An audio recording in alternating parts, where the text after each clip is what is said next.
Sure, I think we should. Absolutely. You Okay. want to open up the meeting? Well, do we yeah, have to? so, well, you don't technically have to, but I have a question for you about meeting format. Y'all, Y'all. all right, so, Okay. are we ready? I pledge allegiance to the flag of the United States of America and to the republic for which it stands, one nation, under God, indivisible, with liberty and justice for all.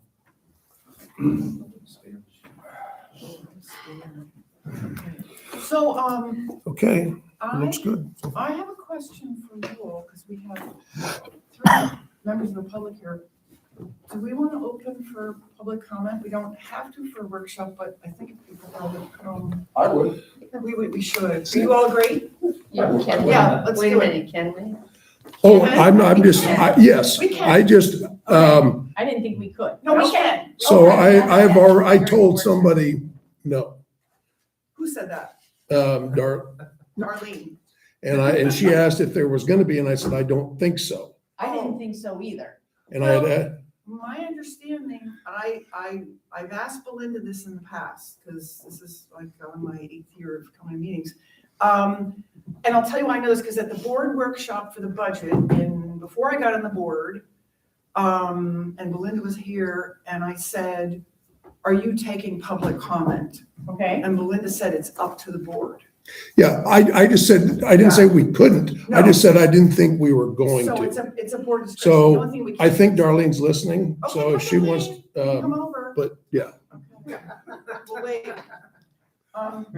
I'll take responsibility if it's a no-no, but that's what I Well, you know what, distinctly we recall. do it for committee meetings and those are not formal, as formal, so I'm pretty sure. I think we can do I it. think you're fine. And we have three, four Yeah, people, okay. so. Yeah, and I'll take care of, I'm gonna take care of, well, I'm sure they'll get it off there, but then not that I don't know the names, There's no harm in doing yeah, is Yeah, it Darlene? Okay, so, So I just got an email from Belinda, yeah, and she said, they can, and Andy typically recommends they allow it. Okay, oh, great, well, there you go. Shazam. All right, so, all right. anybody care to make public comment? Roger Quinn, or Belinda, that's Roger Quinn, Quinn. Morning, Roger. Good morning. How is everybody? Good, how are you doing this morning? Good. Oh, my goodness, thank you for that. Welcome. Appreciate it.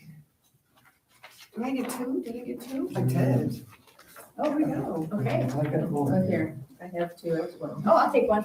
Oh, I'm sorry. There you go. Thank you, we're good now. I think all of us have got one, Roger. Thank you. Okay, now there's this one. Oh, there's two copies of something.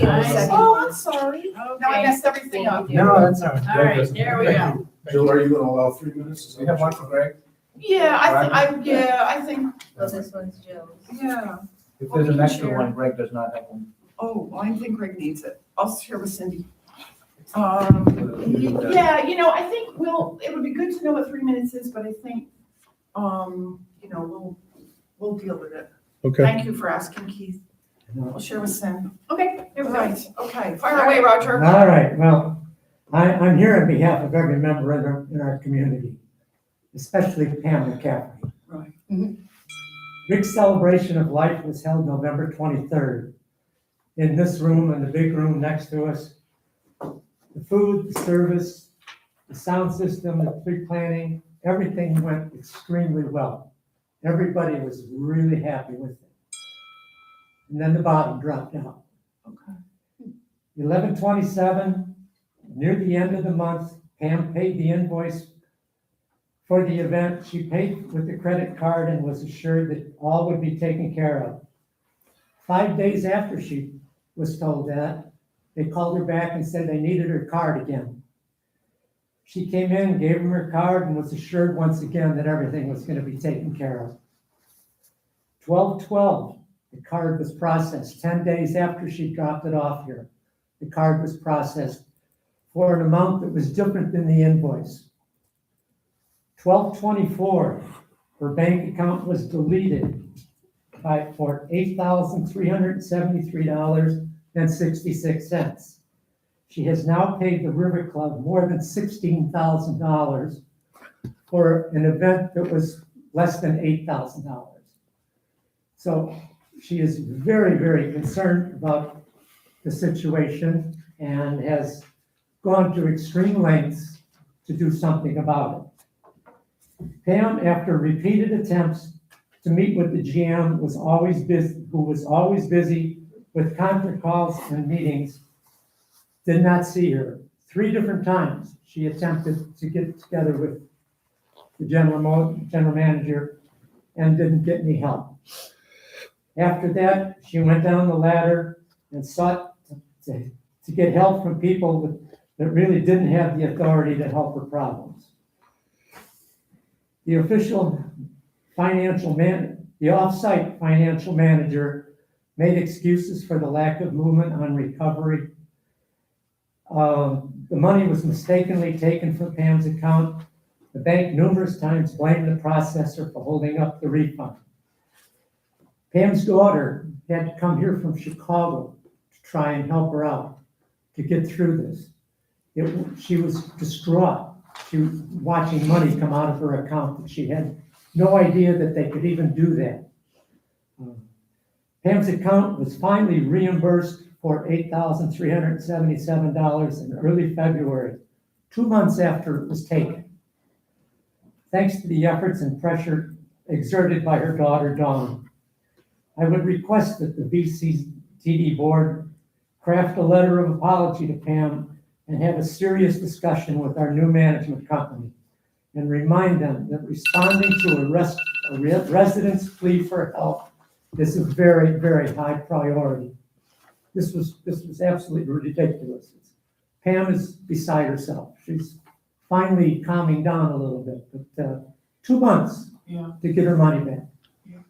You know, and all the things that happened here with this billing and people saying, yes, oh, we're taking care of it. No, we're not taking care of it.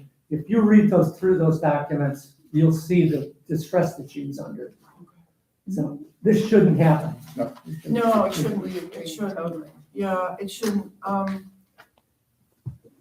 don't know, if any of you want to chime in, my thought is, I think, I want to read through it and understand it, come back to you and we'll figure out, because I understand exactly what you're saying, because I've also got questions. So- She needs to hear from you. Oh, absolutely. Absolutely. Oh, Yes. 100%. Yes. Also, for you or for anybody else, if you don't feel you're getting satisfaction, reach out to us. Don't sit and agonize for 2 months.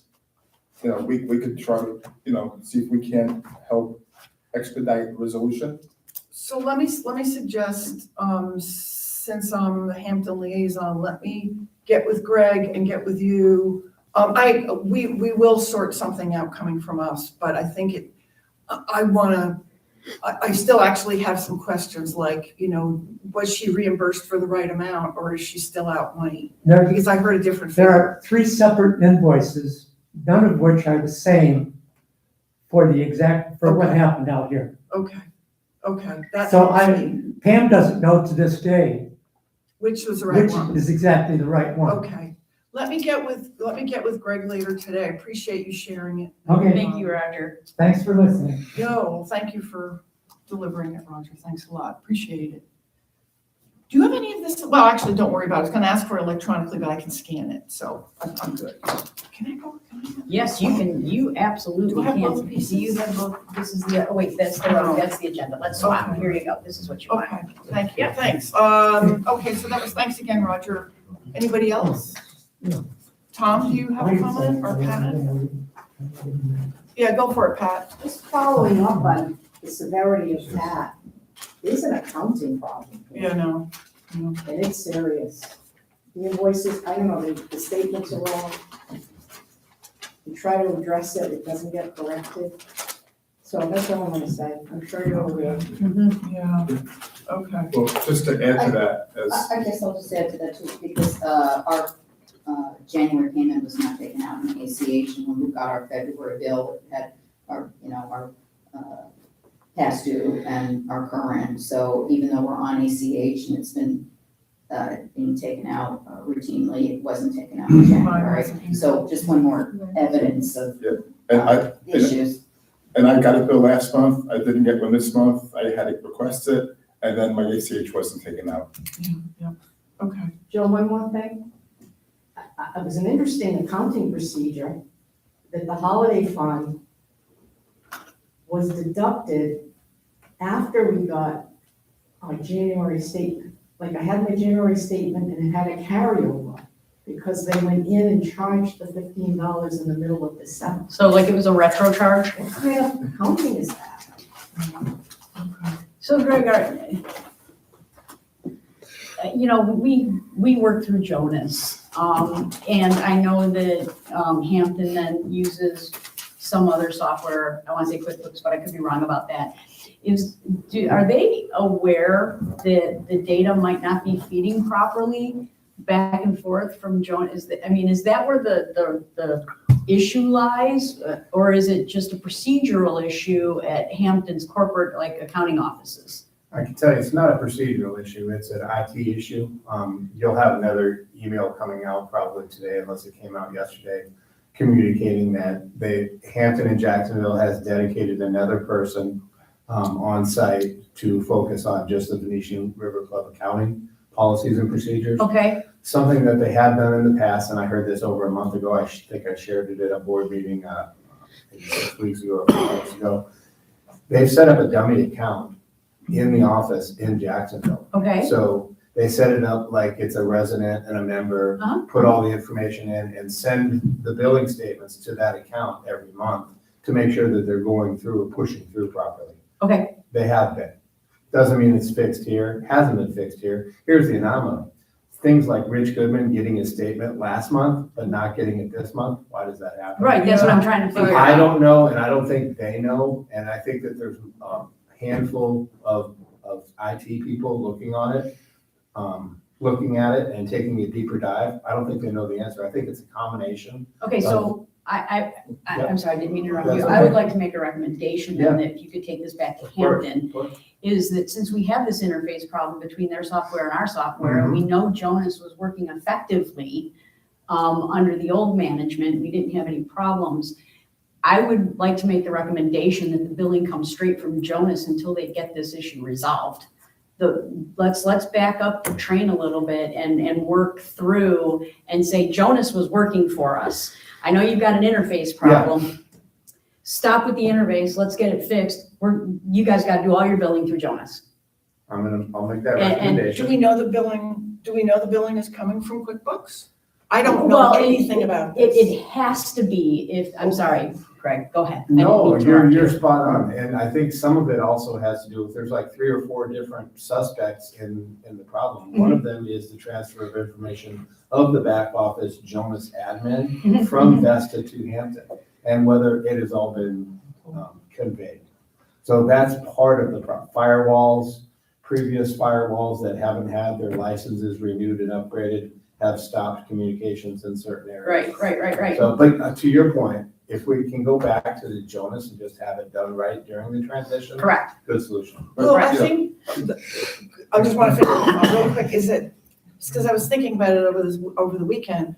I hear what you're saying, but to me, the Pam McCafferty situation is a completely different thing, because what I think I heard was, 3 different amounts. Well, it is a little bit different thing. Right. One of the challenges that happened, and I have emails from Jessica and myself, and I'm certain I have been busy with people that have tried to contact me.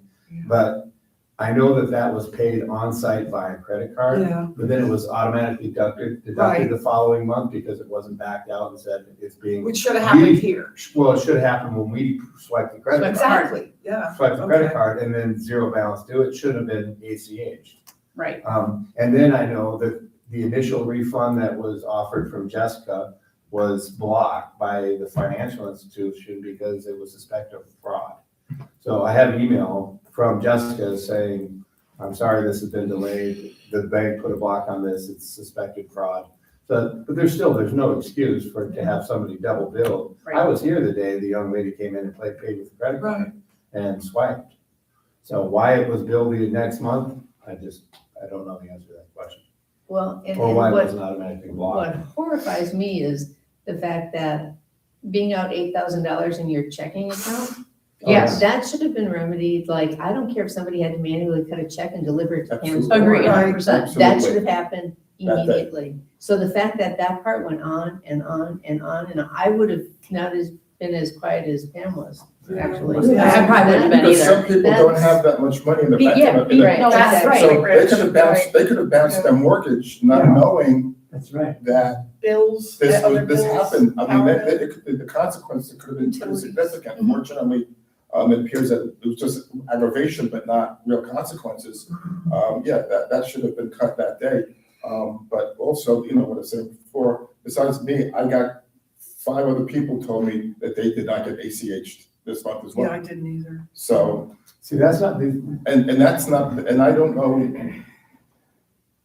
that's not an issue of Jonas not communicating with the QuickBooks. That's something going on well within Hampton that is now stopping that from happening, because that's not a Jonas issue, and it's not a communication issue. That's a software or an operational procedure somewhere within Hampton that needs to be looked at. And being that we only have about 200 or so people that really get invoiced for F&D for the most part, I think it's more than that. 200. 200-300 a month. Yeah. We have more than I don't know. I don't know how many it is. You mean ACH? How many people actually get? Oh, I think get it's an more extra than bill? that. I think Okay, it's about half well- the community. I think so too. I don't know. Okay, maybe. But I would suggest that somebody from Hampton, before bills get sent out the next month, actually physically go through and do a review to make sure that the bills are accurate, and that if a person is ACH'd or credit card, that it's actually processed before they get the bill. So it's gonna prevent 100 people contacting you and then doing it anyway. Might as well just stop it at the front, so it comes out back, correct at the back. So the other thing- I have tried, I will continue to try. Yeah, I sure. wish I could. No, I know it's not you. I made It's- a pretty big splash in the pond about it. If you find out that Vesta didn't give you all the information you need from a firewall perspective, can you please let us know? I have found that out already, and I can let you know, and I think it was Rich I told that one of the licenses from one of the firewalls on site wasn't paid, so it completely stopped, blocking communication. But, again, that's no excuse, it needs to be ironed out and fixed. This is not an issue with the 36 or 37 other properties at Hampton. So Right. I have a hard time believing that it's all on Hampton, even though Hampton is ultimately responsible. Yeah, But it's not a communication issue, because the bills, Hampton is generating an invoice. So the information is going to Hampton. So when I requested my invoice, they sent it to me. So it's something out of Hampton Right. that's not getting me my invoice, because the invoice was correct. And then there's something in Hampton that's preventing them from ACHing me. yeah, I don't want to get into the I'm details, just but saying. it's a little bit more complicated than that, Rich. So, It's a pain in the butt. Yeah. I mean, Yes. We've got a full plate yes, Can I ask without that. just 2 quick things, though? A really dumb question, because I tried to think through all the different scenarios of things that I've heard have gone sideways, but a lot of them seem to come back to events, that the, let's call it the à la carte side is fairly stable. Would you say that's accurate? I'd say it's more stable, but I don't think I'd identify it as Okay. stable at this point. Okay, A la carte is still okay, billing and charging. So I call them 2 different things. One's Okay. billing, one's charging. Charging is when you're at the Okay. club and signing a receipt, purchasing food and beverage. Billing to me is yeah, ACH, Mhm. holiday fund, sure, your monthly statements on a regular basis. That's more billing to me. I'm gonna say the split is probably 80-20, okay, billing versus charging. okay, There are transitional mistakes that have happened, things, one of the things on my last bullet point on my subject today, I list employees that were here when we got here, employees that are still here, right, and then what's been added to the team.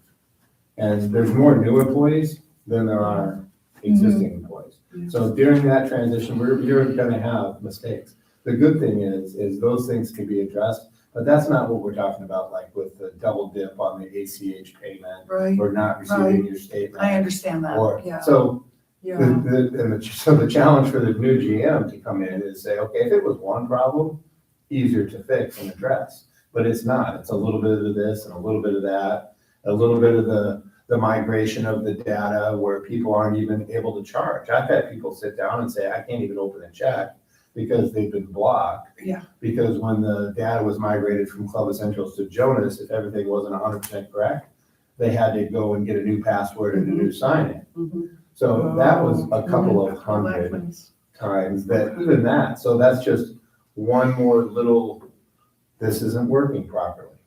And that's just strictly from people that once we made the conversion to Jonas, the front end, they were not here, or they didn't do it when they were up north to reset their user ID in the new website. And there was a concern that that would pop its ugly head up here in the last quarter of 2025, and it has. It has. Yeah. But just like so many of the issues, we can resolve them. The challenge of it is not only that they present an issue for the residents, it's a frustration. I haven't changed anything. Why am I being blocked right now? Right. We haven't We done changed. anything. Right. Why are we not allowed to open a check? Right.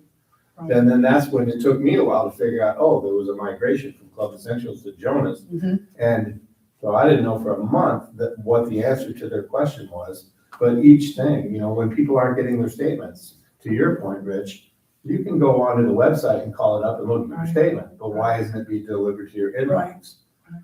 Some people thought it was the original server that was sending to specific emails or through specific platforms. I'm not the IT person that's going to diagnose why statements 1 month get sent and the next month they don't. Why we're able to put it up on our website, but not email it to you. Yeah. It doesn't make sense. So I'd say the split is more like 80-20. Okay. So, another thing, I know you mentioned dedicated on-site, which I think you're referring to this, with Alex and Georgetown. Oh, there's something in Jacksonville. Even in addition to that. So one of the Okay. things I've done on our end to help address the problem is rather than having one reception person, because I know part of the new restructuring, and I don't know where it came from, but there is no on-site admin billing person like there used to be here. In the budget and the way it's laid out, there is a reception person, one scheduled for, over the course of a week, it's 1.5 FTEs, so that's 60 hours a week, which isn't really even enough to have one person 9 to 5 or 9 to 7, depending on what day of the week it is. So I've added a second person, Alexandra, who's working 45 hours a week. And oftentimes, like when I know the statement is coming out, I posted 2 people up there for 6 hours so we could have 2 people answering phones and Okay, sure. answering inquiries. Doesn't fix the problem. No. But at least it helps provide on-site resolution for somebody to talk to, who to reach out, where can I find this? How can I get my parking pass? All the different things that come up over the course of the day. Right. So on multiple days, so I'm certain that the labor on the reception desk is gonna be 25 or 50% higher than what it's budgeted for that reason. What I was referring to was at Hampton. Oh, up in Jacksonville. Yep, Okay. so you'll see, so my strategy for today is to give everybody the agenda, we'll talk through the agenda, and then I've got a whole bunch of paperwork and back up information, Okay. things like the financials from December. Okay. The email that's going out to the residents, it either went out yesterday or today, new menu items, so I'm gonna hand that out Great. afterwards, Okay. so you guys can, so we can not be Okay. distracted. If during the course of the meeting you want any of this stuff, I can share it with you. Let me just full circle. The email that we're sending out to the members lists a different email address than J. Rodriguez. Okay. So it's on here Okay. but the same phone number. But there's another dedicated body from our accounting team who's this week being put on Okay, Venetian so River Club. On that specifically, Yeah. I texted Bill Rahanick on Friday because at least last time I called that number, there was no voicemail greeting at all. This number? Yep. And I said, we need greeting on that line because I wouldn't leave a message on a box, a voicemail box with no greeting because I would think it's going nowhere. So maybe it was just me, but I've heard that from other people. So I think Bill was on that as And I well. also heard from a few people that tried to call in here, went to billing, the billing went to Kat's phone, Kat wasn't here, obviously. Right. It then transferred to another phone someplace else, and then it says you can't leave a message and hung up. So if you're calling the reservation line or the takeout line, that's there's 2 lines at the front desk. So trying to peel the layers of where Sangoma and Vesta left us with the front desk and the phone tree. You'll see it was on our board meeting a week or 2 weeks or Yeah, it 4 was. weeks ago about the 15 phone lines and the disappearing extensions and the extensions that don't have phones. So in peeling that back, one of the things I worked with Jordan and Allied Technologies is to figure out how we can have a reception line, a general inquiries line, a reservation line, and a to-go line.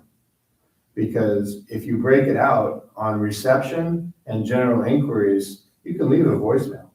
Somebody can call you back. It can, at the front desk, go to a voicemail box. Or you can also use the phone tree now, which 2 weeks ago you couldn't, to be transferred to every office. Brian doesn't have a phone yet, but that's in the works.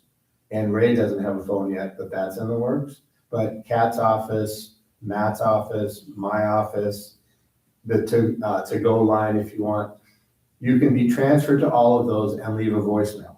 But if you call the other phone, there's 3 phones up there now. One is a wireless phone that takes to-go orders, that when the front desk person leaves or is not there, the phone call that comes in when you push the button for takeout rings through to the cell phone, so somebody can answer that. That was part of Allied Technologies' reconfiguration of the phone tree. The second one was reception and general inquiries can go to any voicemail box, or it will go back to the main voicemail box and you can leave a message.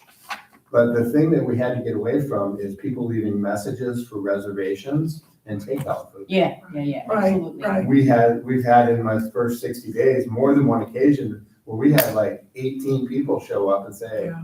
I called this afternoon and left a voicemail on the phone. We're here with our 18 people. You know, so reservations, or somebody would book a reservation for 40 at 7 o'clock on burger night. Well, you can't have 40 people at 7 o'clock, but if there's not somebody telling you that, you assume you have a reservation. Sure. The same thing with to-go food. You can't Right. call at 9 o'clock at night on a Tuesday and say, hey, I'm gonna pick up lunch for 6 people tomorrow and leave a voicemail. Right. Because it won't be done in time. So that's why now there are 2 different hardline phones. Each of those phones has 2 numbers associated with it. One phone is reservations and takeout, the other phone is general inquiries and reception. And when you call general inquiries or reception or the reservation takeout line and you push the extension for takeout, because nobody answers, instead of going to a voicemail, it goes to a cell phone. And the cell phone does not have a voicemail attached to it Okay, good. because we don't want people leaving I see. it's complicated when you start to Yeah. figure out Mhm. who's here. But I was talking about billing. Somebody said they called up and tried to get billing back to CAT. And this is just a couple of years ago. So billing went to CAT. What number did they call? I did not ask. What extension did they push, do you know? I can So tell I just don't know the answers to all the questions on all the phone calls, yeah, but I can tell you there's a lot of phone calls that either get answered by myself, the front desk, Alex, Jordan. I'll try to find out, but like I said, they said they were trying to get the billing. So I'm assuming, is there still a billing? Well, the number, the number that was on my bill to call is answered by Cat. Yeah. Yeah. Well, So that's the problem. So that's what happened. They called that But she number. can't help you. They called the number on the bill. Cat wasn't here, and then it transferred. Let me interrupt for a second if I could. Okay. So that number was changed on the statements 2 months ago. But on the previous this last statement, it, for some reason, Went back. it went back to Kat's number. That's what happened. But for 2 months in a row, it was a different number than Kat's number. And you're right, the extension at Kat's desk is where Vesta's account payments and. Correct. Yes. Yeah. So, Because that was the billing first Yes. office. no, that's what I just said. Yeah. Okay. So that's another weird thing. So that's again, that's nothing to do with Jonah's issue. Why is Hampton stuff keep on retro going back, and there's something weird going on. It's Jill, have you closed public comment? I guess we did we? Yeah, Well- you need to, yeah. Yes, we need to, Is there yeah. anybody else with public comment? I guess we were still talking about public comment, a public comment issue. Wait, is somebody dying to make a comment? No, I just wanted to make sure that we're covering our bases. Yeah, I mean, I saw Pat with her hand up, but I'm afraid Right to, answer it. okay, yeah, okay. I think public comments closed. Thank you Fantastic. yeah. Well, I appreciate you doing the billing now, Greg, because that was one of the things, you know, I had on the list for us to be sure we covered. Well, I'm glad we had a chance to talk about it. I'm sorry that I don't have all the answers and I don't have it resolved myself. But it continues to be a problem. Yeah. Even in-house, as late as yesterday, I'm listening to residents talking about being here 2 days ago, and their billing for their table was totally messed up. You know, one person got charged for everything. I don't understand that, but. Well, should we talk about that? Yeah. I suspect it's a training issue. Well, partially, it's training on the staff and training on the members, to be honest with you. It's a little bit of both. I mean, when you come up and sign for a check, you need to look at the check. The staff needs to clarify. No, they did. And then they said this is all wrong. Did they fix it? Yeah, did they fix it? They tried to fix it. It took multiple attempts to change the billing for that table. So that you're saying that the check was, tell me what was all wrong. Did it come out on their statement and they saw their statement? No, not their statement. Just the check at the Sitting table. here. Right. Came to the table, and it was all charged to one person. So they sent it back, and they tried to fix it, and it took multiple attempts to get it all straightened out. So my question is this, why would it get to the end of the meal and presenting the check when things are all run on one check? I don't understand how or why that could happen. Well, does the server, I if don't understand I'm that. there with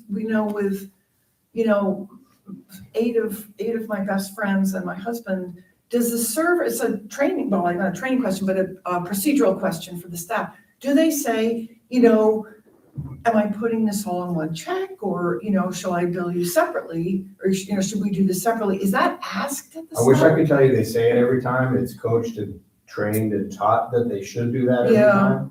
I'm not gonna sit here and say that I've heard everybody greet every table, but I can tell you, it happens the majority of time.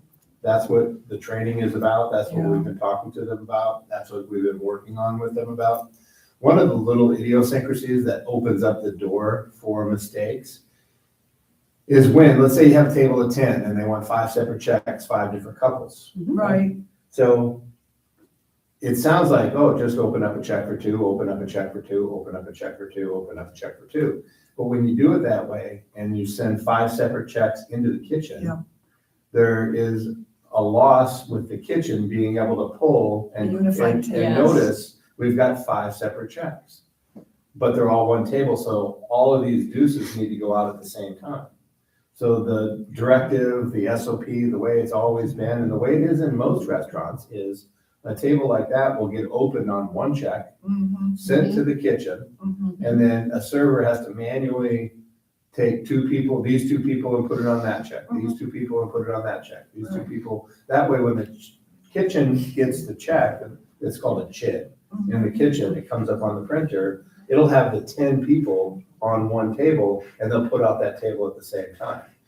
If the server opens the check 5 different ways, the kitchen gets 5 different tables of 2. Yeah. And more often than not, another printer will send a ticket, so in between the 5 tickets, a 3 top will come up or whatever, and then you'll have that issue. Right.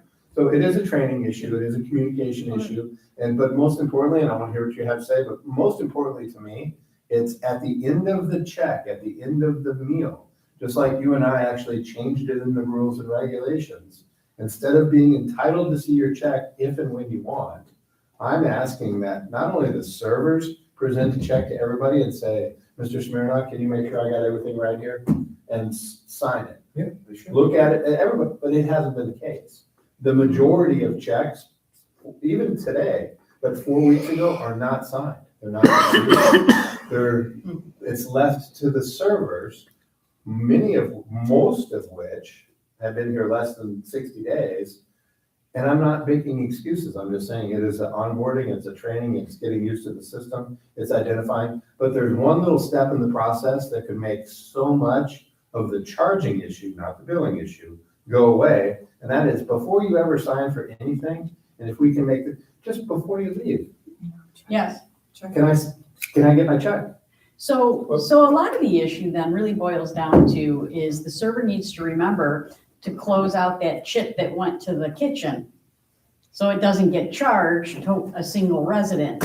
And that really, I mean, that could be the major issue. And like you said, if you're breaking it out and you're forcing every resident to sign, then that server will know to close out that ticket into the kitchen. 100%. Well, no, not into the kitchen. The But kitchen- after it's done. After it's done. After it's done, after Yes. it's done and you're going to do the billing. Right. So it's just that step, if you get the server to give the resident, and then that server knows, oh crud, I've gotta close out that 10-person chip. That's what you do in every restaurant. It's just what you do in every Yeah, restaurant, but I but- think that's the piece that might But be a missing. restaurant's it's different in different, the the restaurant's a little different, a lot of times you go to a restaurant, people will either just give 2 credit cards and pay a check, or one person will pay the whole thing, this is a fair, but here, everybody's gotta make a reservation for everybody else, so that automatically creates an astronomically greater amount of reversals than a real restaurant. Mhm. Is there a way we can avoid that?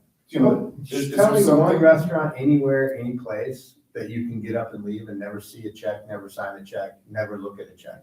It doesn't No, exist. It doesn't but- exist. But I'm trying, I think I'm trying to see if we comment- can, I'm trying to see if we can stop it before the wait staff Well, has to here's- go and split up. But they're gonna have to do it, Rich. I They're come gonna have up to do here, I I agree. come up And there's here no- at a there's- minimum twice a month with parties or more. Right, yeah. And every time they take the order, they place it, and then they come back at the end and go, how many checks? And then the server has the responsibility, unfortunately, of figuring out who ate what And and sometimes it's, separating the checks. And And what, and what, and what you drinks know, and everything. sometimes they bring the check back.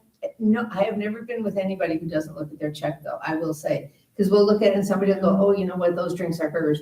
And then they go fix it and they bring it back. that's right. And then everybody signs off and, Right. I mean, I think you're right. I think it should be required. I don't go to any other restaurant and not sign a check. 100%. And sometimes, Rich, we have one party that comes in here, there's 45 or 50 people, it's 25 checks. That's what I'm saying. And Trying to see if we can- 50, so I have been at clubs in the past where that's not allowed. It goes on one account and everybody pays the person because it's such an administrative nightmare for an hourly server or a bartender to try to figure out and get it right. It will improve with timing. It will improve as we have some longevity with staff.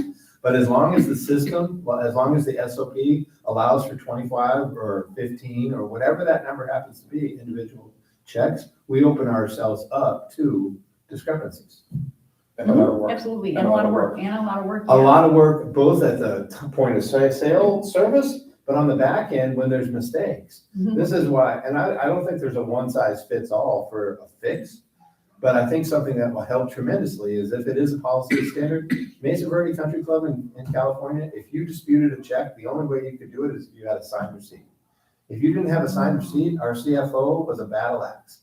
And she wouldn't let you dispute a check without a signed receipt, because that was the SOP. It helped a lot. That's brilliant. It's harsh, but it's brilliant. Harsh. Yeah, it's harsh, but it 1,400 homes. controls, right, it controls that. If you don't have a signed receipt, prove to me that we're wrong. Right. Is what you're asking. Well, And I sure. love it. I love it. I think Well, that's a fabulous but idea. hang on a How do you do minute, it? because we talked about this in the rules, and you all wanted that taken out. Greg and I put it in, you were like, no, we No, I can't do never- that. I We would- took it out. No, I We never discussed said that. I We can't discussed imagine it. that was. We discussed it. I never I would have, never ever said would have that. recommended. No. I would have never No, I'm recommended that we sorry, take that never out. would have agreed to We that. never discussed that. It I was in a would've- draft. Absolutely never recommended that we don't have the resident sign. Yeah, Just of the course. opposite. Of course, we would, Yeah. yeah, of course, what, you know, I wanted them to have a card up front as well to prove they can actually even open a check. Yeah, Why would I want them to not sign it after they're done? I remember a little conversation because I remember saying, what about people who leave the bar and go to dinner? Because those checks are a problem. Yeah. Because people think they're just gonna follow them. I took it out of the And they draft don't. because that was, Well, I always ask that was them. what we agreed. Close it out in the So, bar. Should. 100%. I know it I won't will- follow me. Die on a hill. Well, we can redo that. Yeah, we need to fix that. then. we definitely need to fix that because I don't know how that would have gotten through without us all. I mean, I think. I'll we're send you on all same the page. draft. I mean, I would rather have that than say if there's a party of 8, one person gets the bill. That Me will too. be kind of a. Not 8, but 50. I know, but I mean, I Yeah. still think that will be a nightmare for the residents here. I Agreed. mean, half the people here don't do Venmo or Zelle We can or. accommodate No, I 10, would never- 12, Really? it's when it gets to be No way. 24, Oh, 18, please. different I would love to checks. know the, If we have a party that comes at 50, that's the date of it, and then I wanna go back and take a look Takes at an the hour. video. to split everything out, and to get it right is But what next people to don't wanna money. But people don't want to wait. What date was that? Do you know? Yeah, it was. But right as, after. as the staff is December? here longer, Okay. I mean, like the bartender issue From- that Kim was just talking about, one of the biggest challenges when you stop in the bar and have a drink, and then you go sit down, does that check follow you from the bar? Well, I got a bartender in there, he's on his 4th day. You know, that it's unfortunately the scenario that we have a bunch of new people. You can tell them, you can teach them, but when they're in the weeds and they got people waiting for drinks and people, it's just an onboard. This is why, what part of the reason why transition, firing, hiring, onboarding is so expensive.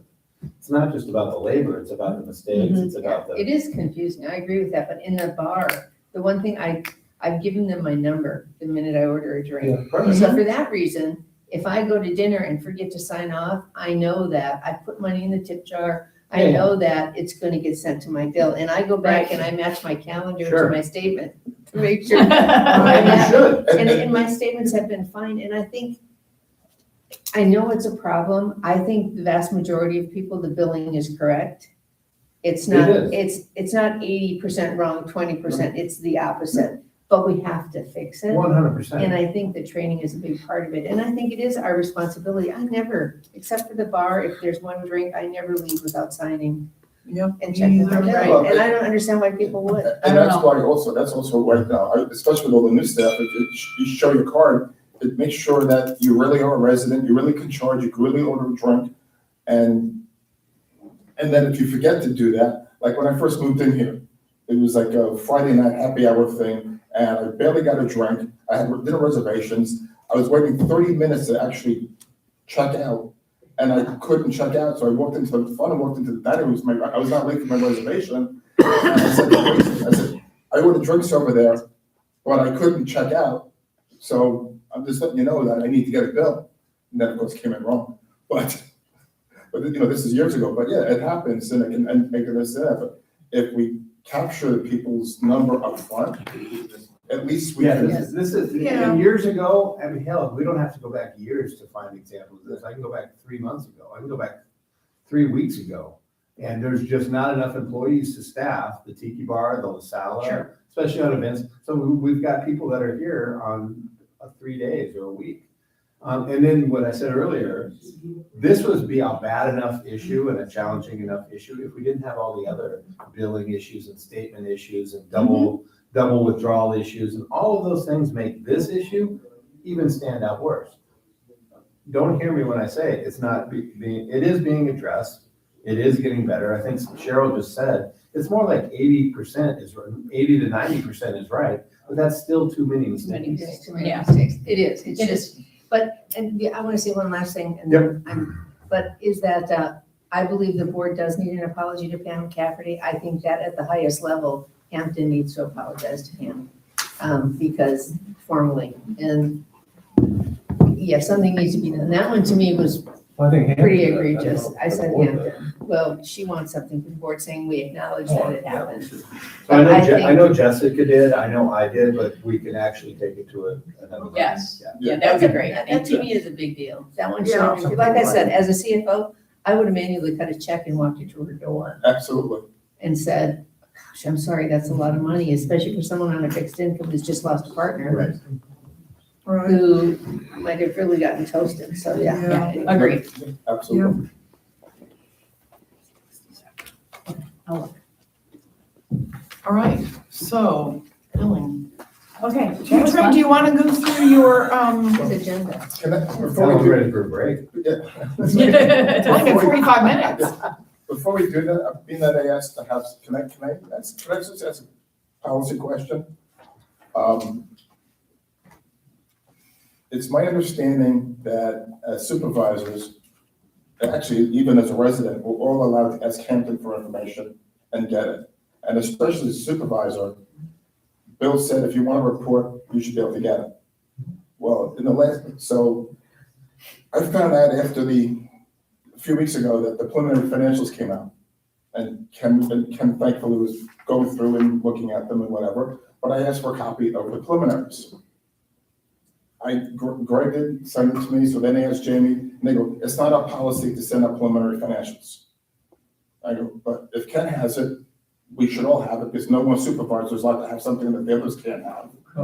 Rich, that's on me, because I asked them not to send it to other people, because Carol sent it to me for a set of eyes to look at it as the liaison to the finance committee, because we're still looking at mapping accounts to budgets and prior year and so No, on. and I understand, and I get that, but, But that's why, okay, because it's, don't look at it as preliminary financials, it was a draft. It was an output that she asked me to look at and give her feedback so she could get it out to everybody. And I still think that that's an appropriate thing to do. I think having information that's going to change, knowing it's going to change out among the community is not a. Well, Well, and it's gonna generate questions, and I think one of the things, I personally don't wanna see them for two reasons. But it's just not to say, I mean, if, I agree with you, and I've taken this position in the past with part of boards, if I want something and it's public, I'm entitled to see it. I personally don't want it, because I don't want it in my email in case somebody FOIAs my email. I don't want it to be misunderstood that it's a final version. I think the concern I have about it, and I'm not saying you're not entitled to it, is that it could generate questions.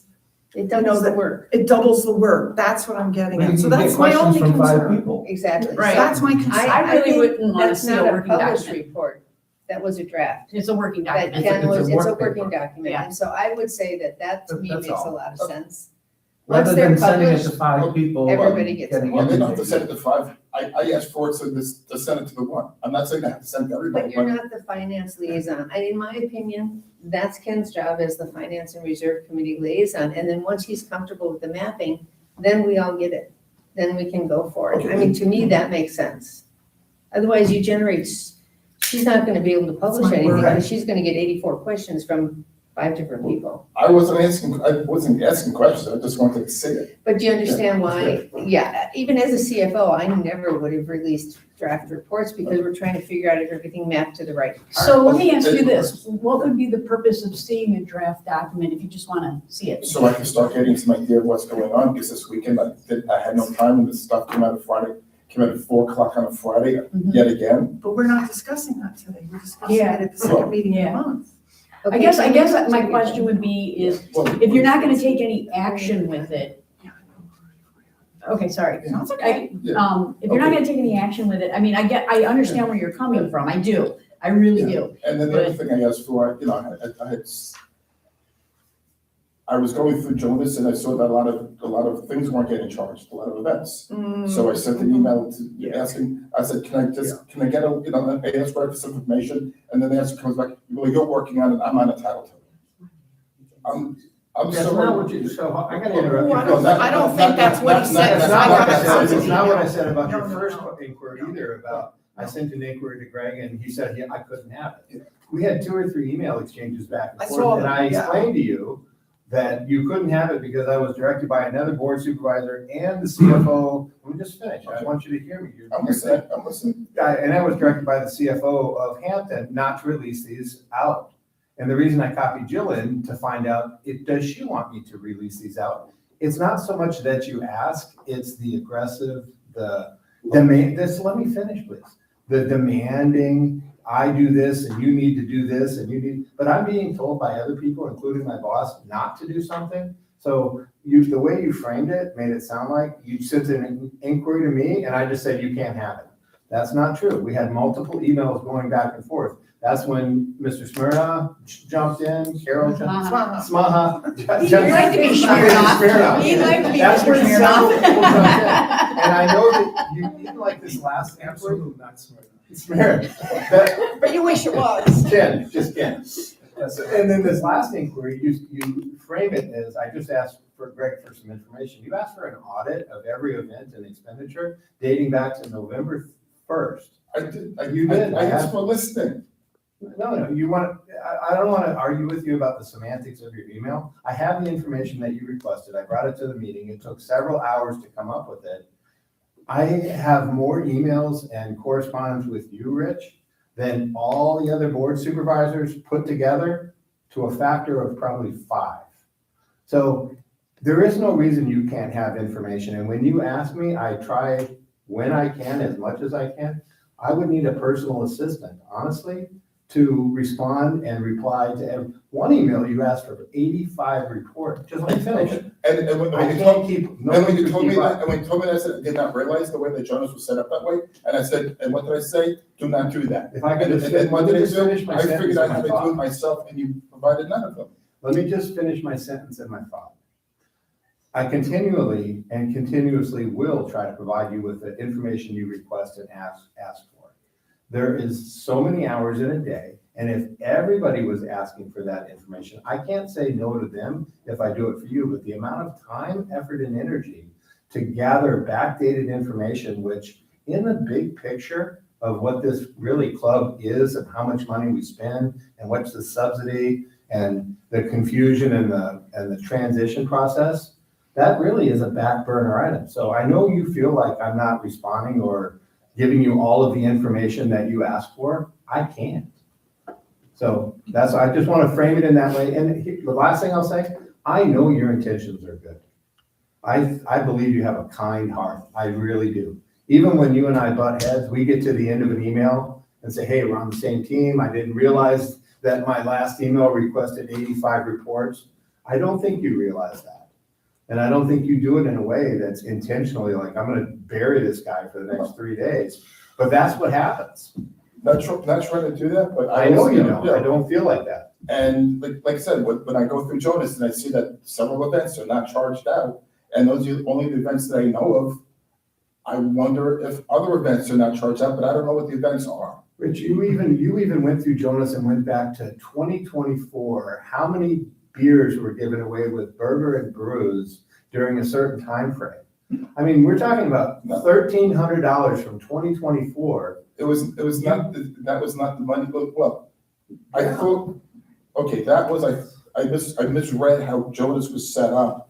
Because it had the free brew was listed under food buffet. Point of information. So, yeah, Asking for analysis is not a right. That's If somebody asks for a specific report or information that comes out of the system that's available, they have a right to ask for it.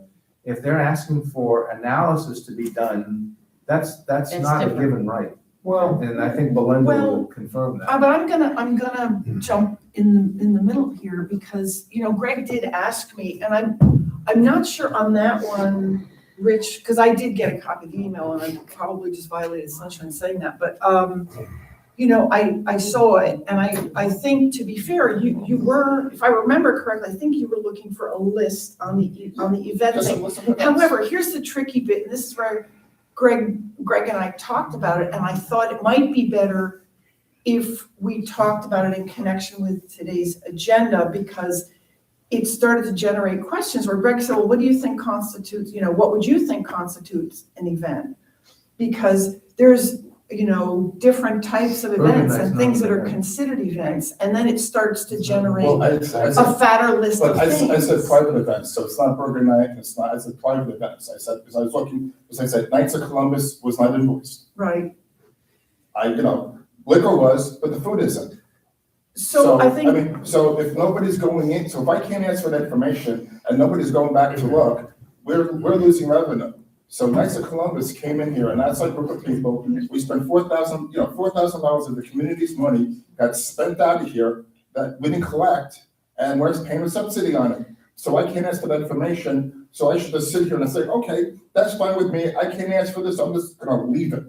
And I'm gonna leave all the other ones, because there's one other that I know about that I can't find, and it might be 10 minutes.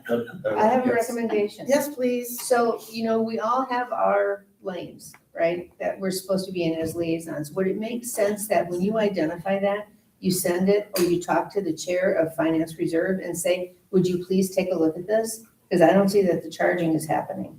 Because then finance reserve is getting the reports that they're analyzing for us, and they should be able to give an answer. I don't know if that works for Then, you, but you know I'm what, thinking it then I don't need, moves then I don't things in need to one do my direction. job, because we got guys out here that are, But you are you know, doing your job, Rich. I mean, if I have a question about tennis, I'm gonna call the tennis, our Thank you, committee. Roger. And I'm not gonna go directly to the tennis person because that's not my lane. but if I, okay, but if I did that with Vesta and all that, everything that I covered, the burden, New world. Yeah, it's a new world. Fair You enough. gotta give these guys a chance. This is. but I'm not accusing them, but it's, We already were. We're this is saying we're causing too much work, they can't get anything done, and they So, have to so focus if, on so if, doing it. so if the reserve committee asks for instead of me, what difference does that? They might already have the answer. Then provide it, then all you can do is say, here we Well, go. I think what Cheryl just said is exactly, We know about it, it's in the work. what Cheryl just said is exactly what I tried to get out and couldn't, because I'm I know. obviously still lost my ability to be articulate, and I can't think when somebody else is talking. Because I'm too dumb.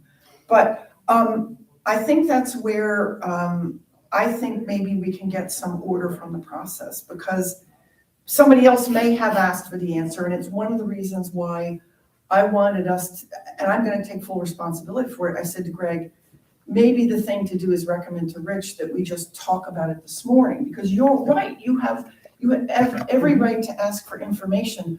But what I knew, what was gonna happen, it was gonna lead to other questions.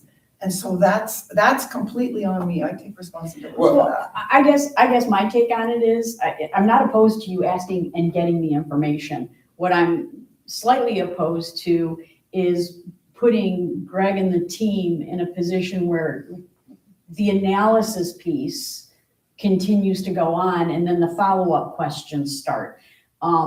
Every right to have all the data. Yeah. But I think at that point, any information going back, hey, Greg, can you look into this? Can you look into this? Why is this way? I think that's where it becomes a burden, and it prevents Greg and his team from actually doing their jobs, which is to operate the river I club. get that, but if we're not charging members, or there's inconsistencies, or like Greg and I discussed that the way Jonas is programmed is screwed up.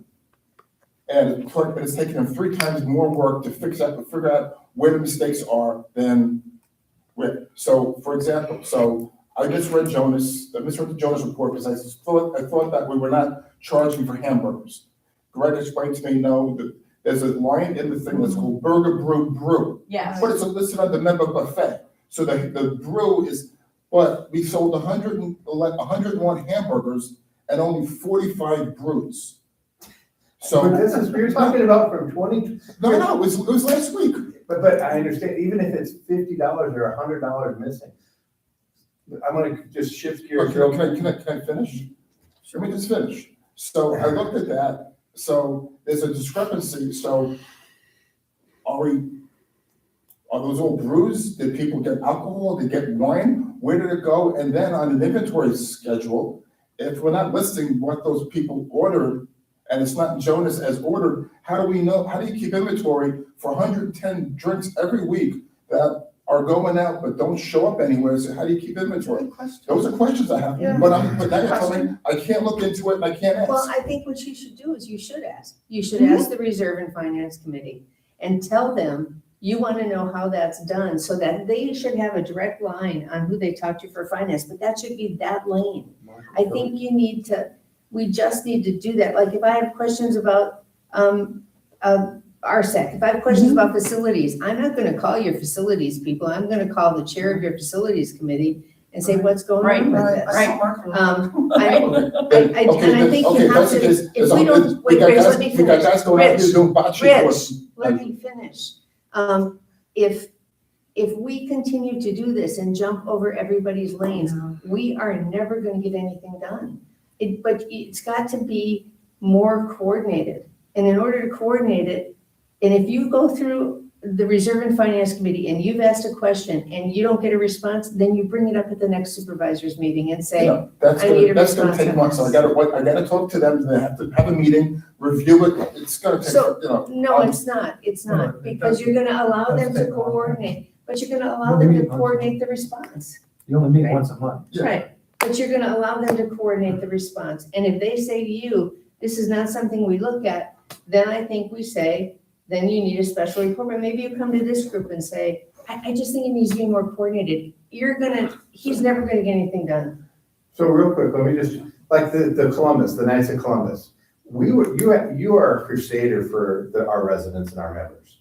We were already aware that it was an oversight by somebody who did the billing for that. It was already being addressed. That person who came to you had already come to us and the issue was already being taken care of. So we already had the conversation. The challenge that happens is you're advocating on everybody's behalf. So you're stepping up, you weren't at the Knights of Columbus, you weren't part of the billing, you didn't get mischarged, but the people who did were already in communication and having the issue resolved when you got wind of it, and then you wanted not only the Knights of Columbus information, but every other event information dating back to November 1st. Therein lies the challenge. And I'm always gonna make myself available to you, but sometimes I'm gonna give you an answer like, Rich, I'm not gonna distribute the financials preliminaries right now, I've been told not to. And if that would have just gone like, okay, that's what he said, I'll get it when I get it, or he'll reach out to me. I always call you back, I always respond to your Yes, you emails. do. Always respond to your emails, always, it's not the answer you want all the time. That is true too. And the challenge that I face is when it's not the answer that you want, then that's not a good enough answer. Or I'm not doing what I'm supposed to do. But it's a fine line to have Ken's request or Cheryl's request or Jill's request versus corporate request from Hampton. You know, there's a certain amount of information I can give and following the parameters of the Venetian River Club, like Cindy just talked about. If you have a question that involves the finance, then it should channel through the chair of the finance committee. I don't necessarily want you to wait a month for your answers. I just want you to be conscientious sometimes. If it's not the answer that you want, it doesn't mean try harder. So, okay, that's a good point. I still disagree with that, because if I have a fiduciary responsibility to look into things, I should not have to delegate it back out and wait for them to come back and it's. But your fiduciary, I'm sorry. No, because I'm really concerned, we're just gonna try. Yeah, I think, and I was just gonna say, We're not gonna get through one it. thing, your fiduciary responsibility doesn't mean a minute answer from Greg. No. It could take him 6 weeks, and that means you've got to be patient with it. And then if Greg says, you know what, I'm gonna give this to the reserve and finance people, then that's what's gonna happen. And Rich, you're gonna have to wait 6 weeks to get the answer. And maybe that's the approach. You know what, Rich, thank you, I got this financial request, I'll send it to the reserve committee Let's to see take if care it of it. works. I mean, Let's it just see doesn't have if to it wait 6 weeks. works. It doesn't have but to I'm go to just the whole saying. committee. No, I'm just Let's saying, just see I if it think, works. I think So- that Let's immediate see if it works. So I see something that's wrong, I call up Byron or Middlebrook. Then they call Greg, then they call me. I know, I mean, that's telephone, that's telephone, it's not. I know. But they And- may and- already Well, have they looked may at have it. already looked into They it. may and have already that's- looked into it, They yeah. But then, have- I don't have a problem with the direct communication, Me either. but to Greg's point, but you it's, can't stop everything he's doing all I'm the not time. asking everybody to Right. stop, I'm not asking them to stop and do it, the answer was, Joe's looking But it into it. sounded like the question you asked about Knights of Columbus was already being It- investigated Well, or that was, dealt with. I use that as an example. So that doesn't, I use that, his frustration, it sounds like, is you don't stop there. Now you've got a concern, gee, I wonder if every other event that's Well, ever taken place there in was the history another, of there the was club another, has been built there's a correctly. second event I can't find in the system that I haven't been able to find, and I think there's potentially a third that I know of. So I want to know how many other, I don't know what other events out there. So before I made a big deal and started saying we missed, I wanted to do homework on it to see if I could find it. Then if I couldn't find all of these, then I was gonna come back and bring it to Greg's attention. Well, but Let me, Okay. I have an idea. So Maybe- that maybe we have a particular- systemic wait, problem. But that particular That- thing, I why I don't you know. just say to Greg, this event hasn't been billed, can you tell me why? And I think there's another event that hasn't been billed, rather than saying, I want 6 reports Yeah. to see, just ask him the question, what's Yeah, going on with What's this going event? on? Yeah. What about these other 2 events I know about? What's going on with those events? And see if that satisfies you, rather than asking for, Did I mention them in the email, More Greg? I information. don't recall. In any case, just general, but The other- I know. Well, Yeah, I yeah, have yeah. because if it happens once, they fix it. If he's asking about another event and that's wrong, and then a third event and that's wrong, we've got a systemic problem. And that's why I Potentially. wanted, but that's why I wanted to bring it back to this meeting, is because I think we all, coming back to what, Roger said and Pat said and other people have said, I agree with you, Rich. I I think do there too. is a systemic issue, possibly, but I think it's being fixed. And that's also the reason why I wanted to bring it back to this meeting. So I'm gonna recommend, Don't know if it's being. unless Cheryl has something else she wanted to say. an observation. Okay, I think you're asking the right questions. okay, Yes, but yes. here's my, okay, let me finish. Quick one line. I started first. I think you're asking the right questions, but I think you have to find the line between Right. asking the right questions and trying to do Greg's job. And I think that's part of it. I mean, I'm thinking about when I got asked questions in my role, and board members would ask me questions, and I would say, let me research it and get you an answer that will satisfy you. And then if it's still a problem, we can go further, but I think you just need to draw that line. This all started through facilities meetings. One of the members, one of the facility committee members had an event that he didn't get charged for, and was trying to pay, but couldn't get a bill. I didn't mention to Greg, I said, so I also heard about the night, I know that there was Knights of Columbus, I couldn't find that event.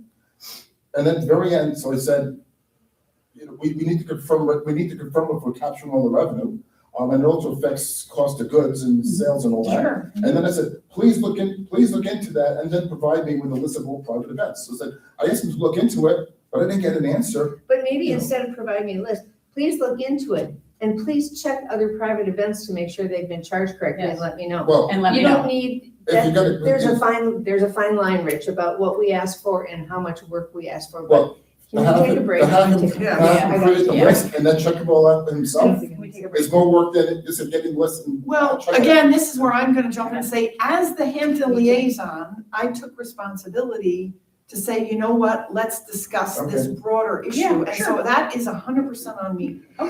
Well, I think a broader issue, and the way I didn't go into specific events, but the way I asked the question when I saw the December financials was, why the big drop in revenue? Or the unexpected below Right. budget and below prior year revenue number was something missing. Yeah. So Yes. I put it back on him Yes, to research Right. this. It looks like maybe we're missing some revenue. Well, and Or that's- if not, And that's what I'm explain- trying to find. Sure. Explain absolutely. why I think it's just we the think approach. revenue's down. Yeah, because you're Go trying to- to do his job, you gotta let him figure it out and get back to you. Yes. Because then it's, Okay, so Greg, with that in revenue, figure out why versus Greg, I found at least one event that's wrong. Now I want you to go back and research all of them yourself, make sure, No. or just say, listen, I'll research it, now, If I were Greg or Carol, I would be looking at that now to say, Yeah. gee, if we missed one, did we miss others? 15 others. And that's And why I wanted. As to a come CFO, back to the I same would- question. I would- but then you need the list at the very beginning anyway, so I asked for. he needs, is he some needs extra the list. list, not, I just think, yeah, it kind of like, we have to develop this ability But that's, to let Greg do okay, his so I'm just job. telling, I'm just giving them more work, so I'm finding a problem, here, right, here's more work for you. Yeah. No, because now Greg is gonna go to Carol and say, can you look into this for me? I feel like there's some processes. revenue. Right, there's a process behind the scene. Yeah. And we've got to let them do their job. I mean, I agree with Vesta, it was a completely different situation, but I think we need to give Hampton the opportunity to do their job. And you are asking the right questions. You are, I agree absolutely. 100% you're Without a asking the doubt. right questions. But I don't think it's our responsibility to ask for a report so we can do the analysis. It's our responsibility to raise the issue and let them do the Oh, investigating. well said. Yeah, and well, that it is- was the point about the Yes. December revenue. Yes, exactly. And Ken asked a great question, and if you look at the December revenue, it's $9,000 less than December of '25. Right. The fact that it's even in the same zip code, starting over with the new staff, we did have some cold weather. Mhm. If you look at the NOI, we beat NOI by $30,000 or $40,000, significantly better improvement on the NOI. So yes, did the food sales drop a little bit? They sure did. Are we able to keep close to what last year's budget was? pretty damn close, especially when you look at the overall sales, including liquor, beer, wine, and alcohol. It's really close. The budget, I think, is unrealistic. The budget went up 80% or something in revenue as a target margin.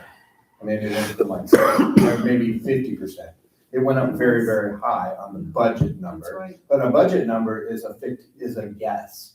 So did we miss budget? 100%. Are we close to last year? Yep. I'll tell you what, in 3 years from now, or even 1 year from now, once we have some time to onboard, train a completely new team, we're gonna smash previous year's numbers. But to be in the same zip code in December of 2025, after what happened in October of 2025, is pretty freaking amazing in my mind. Even to be able to stay open in all the areas has been a little bit shocking. Time for a break. Yes.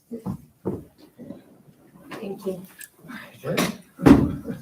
This is what's Great. We haven't even gotten to the agenda. This is yet. why there are more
people coming in at once, don't you think that requires some extra staff to take care of drinks and things like that? Well, absolutely.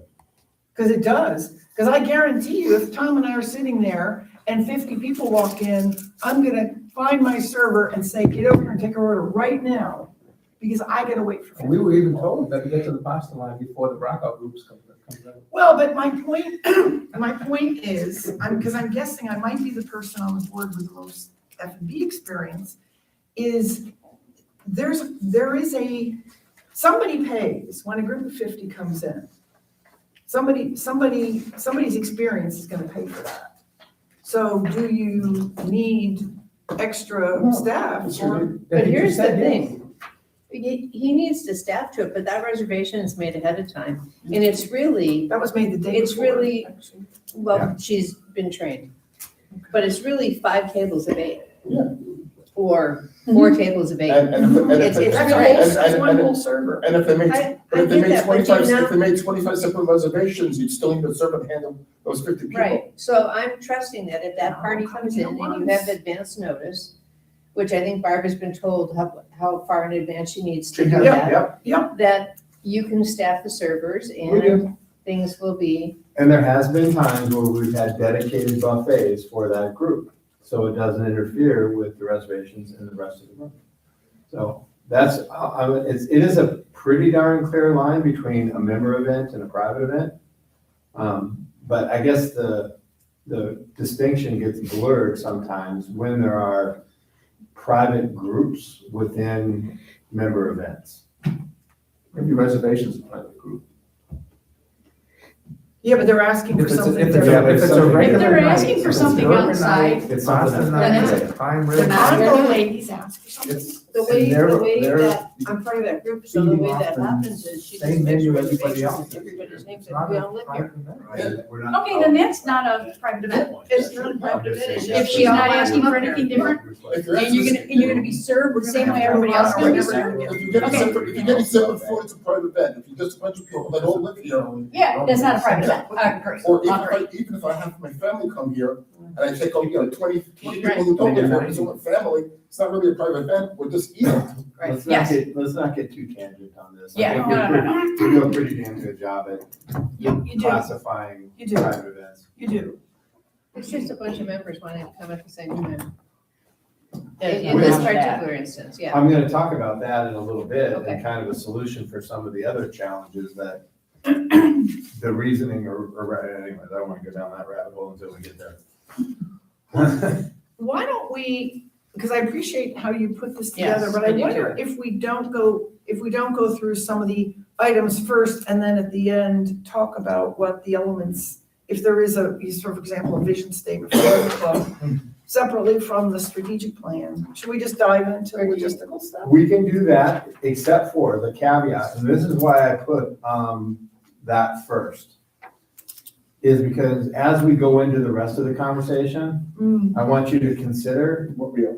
what we are and where, in my opinion, a lot of the ambiguity and challenge and uncertainty and trying to be everything to everybody all the time yeah, kind of comes from, right. and creates a lot of the problems or challenges that lead into all the other sections. Fair enough. So if we can like agree to disagree or agree that, okay, this is confusing or these are opposing viewpoints in the same paragraph or sentence. So there is, to Ken's point, a mission and a vision statement. The biggest challenge that I have is the middle where it says, Premier. right on the bottom where it says premier community Mhm. at exceptional value.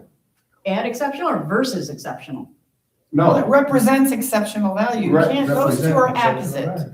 Yeah, so, but then below that, you say premier community versus yes, exceptional so value. which Are one, you is it a community that Yeah, that's, offers exceptional value, or is it a community that's a premier community? We're not. See, I and think I it can don't be see, both. I don't see that as being conflicting. Yeah. I feel, I do. unless you, my interpretation of the word value is not cheap. My interpretation of the word value is you get what you pay for. And therefore, if the price goes up here, I'm still getting a great experience, that's exceptional value, and I'm Yes. still a premier community. From that perspective, I 100%. That's how I read that. Yeah. I don't read it What the that way. intent was. How do you read it? I read it as, $13 or $15, all you can eat, great value for food. Come to an event that's just free. We spend $1,000 or whatever on a DJ, but there's no charge for anybody. Those to me are exceptional value. Yeah. Um, But we fund that. Why can't we be a premier community with that though? We're not. How about, what if you change, I think value is the term Good that's question. getting everybody screwed up, but what if you say, it's a premier community, these experiences that represent exceptional experience? I would agree with that 100% more than exceptional I think value. value confuses people, because value, people yes. are thinking like value, right, like, Right, like, yeah, The number one thing, and you hit it right on the head, why can't we be a premier community with exceptional value? Part of having the biggest logistical challenge and financial responsibility that you all and I as the general manager carry is, has to do with our strategy. And the strategy is when are we open? What days are we open? How many hours? Breakfast is an example that comes up at a lot of clubs. Breakfast is a money, I mean, really, most clubs, every food and beverage operation is a money loser. sure. Just a ballpark, Mhm. we spend about $2,500 a day in labor for the privilege of running and operating restaurants and bars. That's a subsidy that you all make a very generous subsidy over the years. But as generous as that subsidy is, we have to know when to draw the line and where to draw the line. Because once you get beyond, once you turn into a 7-day-a-week operation, morning, noon, and evening, that's where the resources don't match the expectations. And that's where we get in trouble with having a capital reserve study and funding different projects. Some are well overdue to be replaced or funded. Looking at expansion and doing improvements, things like that could and should be done as much as possible without having to take loans to accomplish it, or That's right. have assessments or have rate increases. Part of the reason that those things happen, it's the slow creep too. It's not something that happens overnight. It's, hey, well, we did this, well, let's open that day. And we were open now, why not do an hour early? And then all these little things, then 5 years, 10 years, and I'm not blaming anybody here. This has been going on for years. So all these little things creep into, well, in order to subsidize the operation because of the strategic decisions, not operational decisions, that's why I kind of, and even though let's call it $2,000, if there was $2,000 missed in 2024 because somebody gave away beer, yeah, or they weren't allocating, yeah, it's important, but we spend more than that on labor every day. We as board and leadership, I want to focus on what we can do to make this club a great value, a great experience, to know who we are, to limit ourselves to who we are and who we want to be, because you guys, the subsidy's gone up every year for how many years now? I mean, you guys have more and more. I've looked at a little bit of the back history, and it's been a It's little bit more. about 5 years. Yeah. Over the It last was stable for a long time, and then it doubled. Yeah. Over the last 5 years? Mhm. Yeah, and it It's doubled. Post-COVID. That was management. COVID is part of it for sure. Staffing issues are part of it for It sure. was mismanagement, Mismanagement is part of it for sure. most of it. But, well, I gotta tell you, even in the short time I've been here, I've seen the expectations grow. And whether it's, the couple of days that the bar is open Monday and Tuesday, it equates to like $6,000 added onto our labor. A couple of extra hours at the front desk, it's another couple $1,000. Well, and so this is actually, Yes. I'm sorry. Go ahead. Time out. Yeah, On that subject, yes, sir. because we talked about it at the finance committee that came up here. Yes. It was a suggestion made to say, hey, in season, Mhm. only in season, would it behoove us to be open on Monday and Tuesday, to have the bar open? Would we be better off or not? And if your answer was no, in fact, you came back and said, here's what it's gonna cost you. Right. Here's the amount of revenue. And and it doesn't pay for itself, then the answer should have been no. But that's not, but here's the thing, Ken, is the revenue on, the irony is opening the tiki bar for only drinks and only having 2 people work over about a 7.5, 8 hour shift, it's pretty much a break even. But every other day, Okay. so that's why I said it's pretty much a break even. Here's what we're gonna spend on labor. Here's what I predict we're gonna spend on revenue. That's not a bad thing. And I'm not saying that adding any of these services, especially done smartly, Yeah. are a bad thing. What I recommended against was trying to do food and drink on Mondays and Tuesdays. And we agreed with that. And we agreed, yeah. We didn't I'm fight for not saying food. you did. No, I'm but just you're, saying, you're making it sound like we're trying to expand services and there's a cost to doing that. and that's the truth. Of course it's the truth, but that's not what we're trying to do. That's not what we asked for. Well, We said if we can do it and break even or make a profit, it's an added service to the community. so when the recommendation was made. And to you act- came back and said, it's a break-even proposition. Yep. So we said, great, Great. let's do it then. Agreed. That's all. It just changes the structure of what the budget is budgeted for. Doesn't matter. If it's a And- break-even proposition, Well, it does matter, because even though it is break even, it still changes the spend and it changes the payroll to revenue ratio. But the other part of the equation, and listen, I don't want to isolate this down to one event, Ken. no, This you isn't keep just bringing about- it up. Well, I also brought up in the same breath, extending the hours at the front desk, which were suggested, which I agree, it's nice to have the additional coverage, especially on Mondays and Tuesdays, but there is no extra revenue associated with No. 4 extra hours a week up there. Do I think it's the right thing to do? 100%. But this is where we have to take a hard look at the strategic decisions that spend the majority of the money so we can cover and accommodate accordingly. Okay. But That's adding all a I'm few saying. hours to the front desk doesn't spend the majority of the money. To your point, it's a small item. It is, and if it was the only item, we wouldn't even be talking about it. And I mean, look at what just happened to Saturday. This is before, I think before Hampton, before Greg. Saturday nights being open now is a change in the strategy. Mhm. The subsidy for Saturday nights is gonna be significantly more than not significantly, a little bit more than it is for other nights of the week. Do I think it's smart to be open Saturday? I do, but I didn't make the decision. But that's where I say expanding the hours of operation, making, we could, So I have a question. That's, and just because it's a Saturday thing. Yeah. First of all, are you on hours and operation in your agenda here? Is that where we're, is that? Yeah, that's we where are? we're starting. Okay, so, all of a sudden, a couple months ago, we were open on Saturdays and I was actually part of Dining and Social when we tried Saturdays and we shut it back down because we were upside down every time. And then we opened again on Saturdays and I'm just not sure why that happened or. My recollection of how that happened, is when Hampton came in, they saw that we were open at the Tiki Bar and said, well, if you're open at the Tiki Bar, then you may as well be open inside. Because what I would say about when we tried it a couple of years ago is we tried it right when season ended.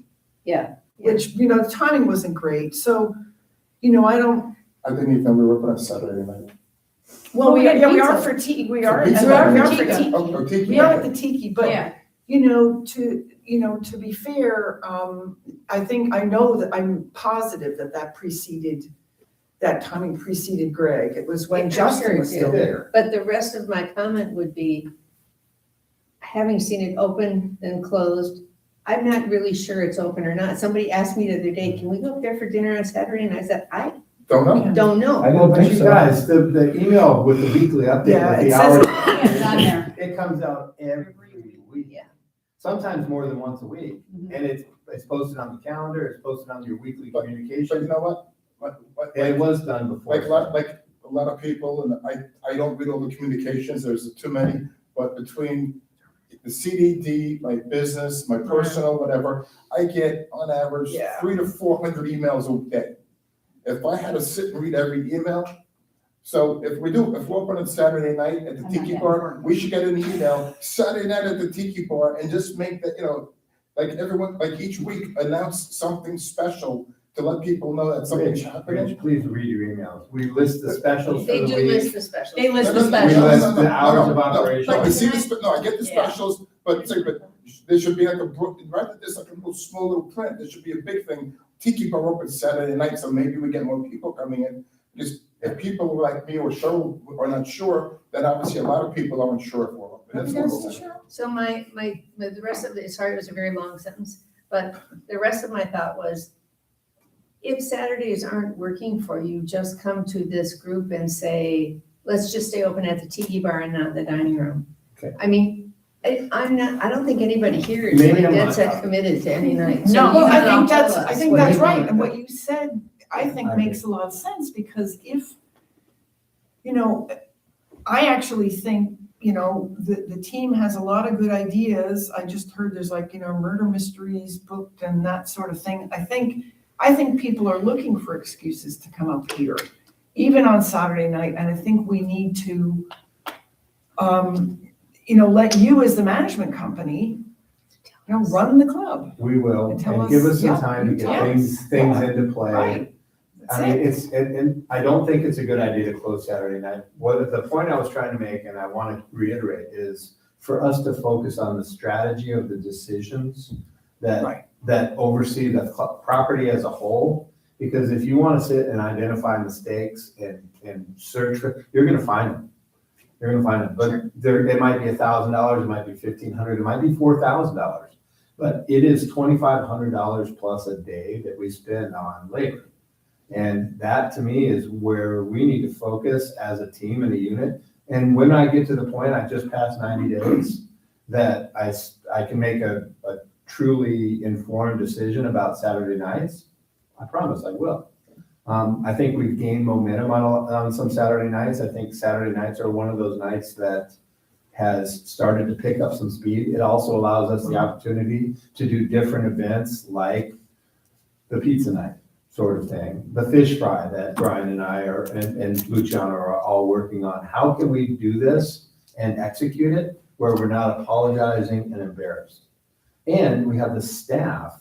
I know I'm beating a broken drum here, but it's the ability to have staff. And you know what, since we're talking about staffing, I want to just jump ahead. And if I can get the blessing from you as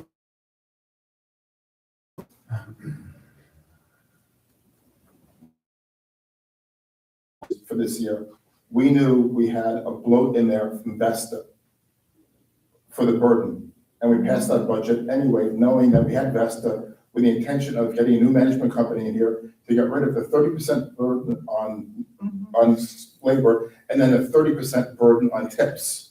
So we have a lot of money in that budget that should be coming off that labor number, that Greg was surprised that, because I was talking to Greg briefly, and I didn't want to follow up, so maybe he didn't understand or whatever. He seemed a little surprised that our labor number included the burden in it, in the budget.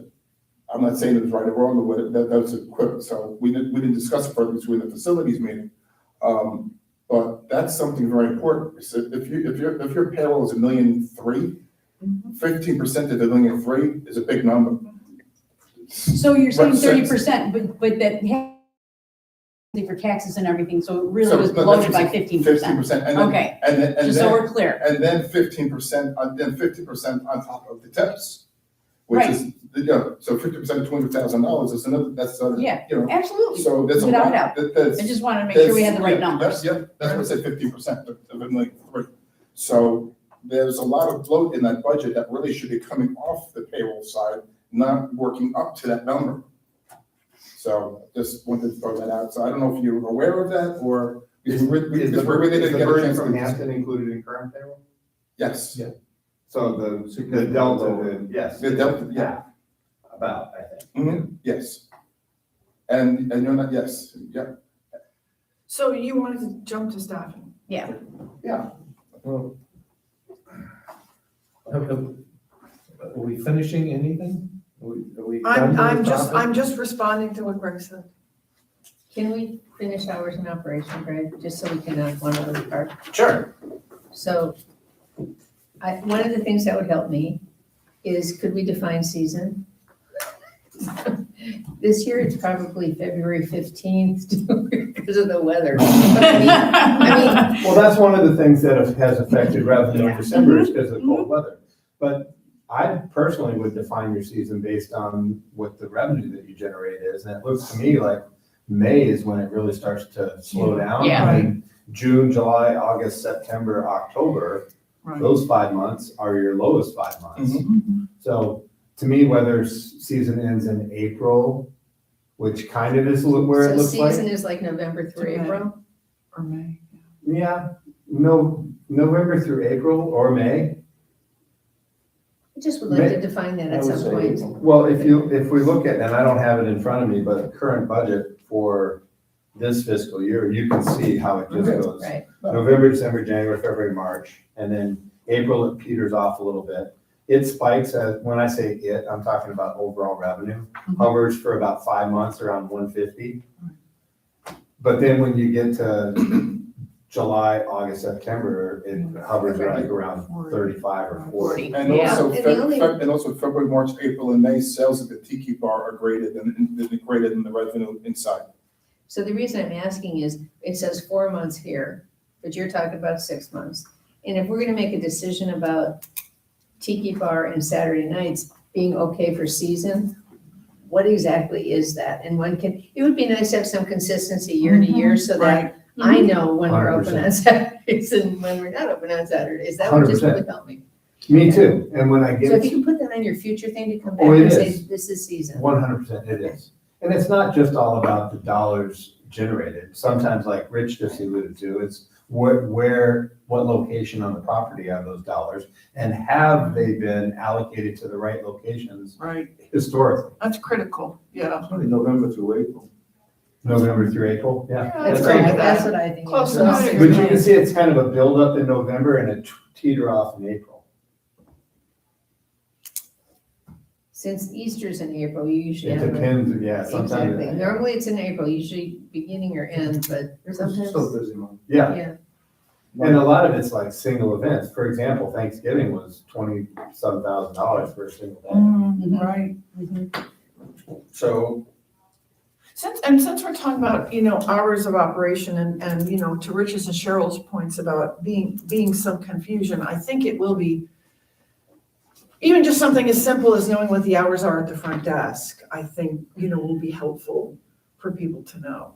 I mean, the front desk to know the hours of the club or for, To know I the think hours both, that I think people assign me. both, right? To know when there's somebody sitting at the front desk, going to be, because I believe, I think I've said this to you, that the front, the club is the hub anyway, because we really are the center of the community. right, But that is the first stop for so many people, and I think knowing, if somebody's out to lunch, that's one thing, but I think knowing, the desk is staffed from 9 AM to 4 PM or whatever.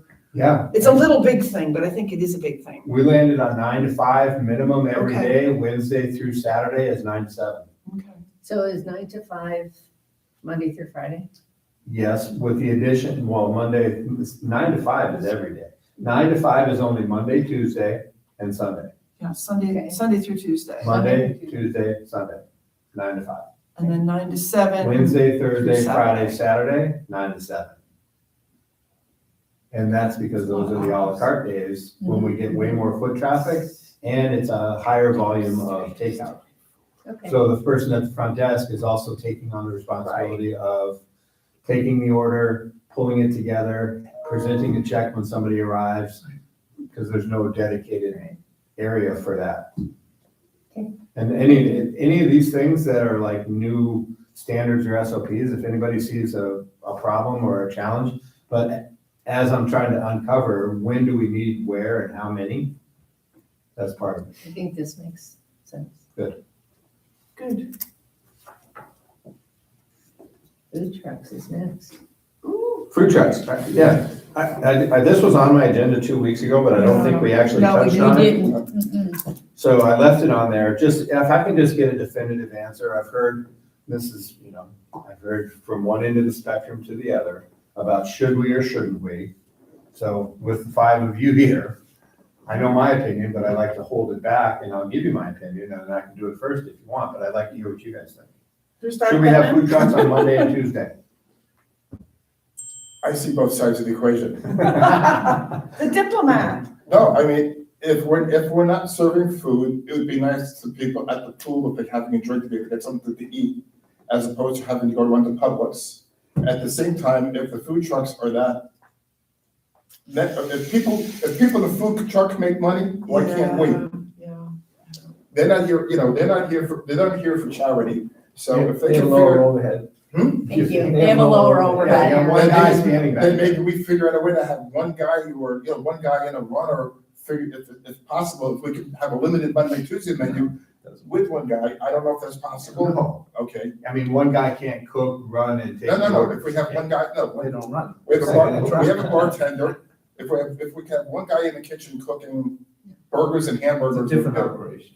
I don't know, So you're an I don't know, Cindy. I am a proponent for it, and here's why. It gives the opportunity for the staff to rest and recover. Yep. 2 days off.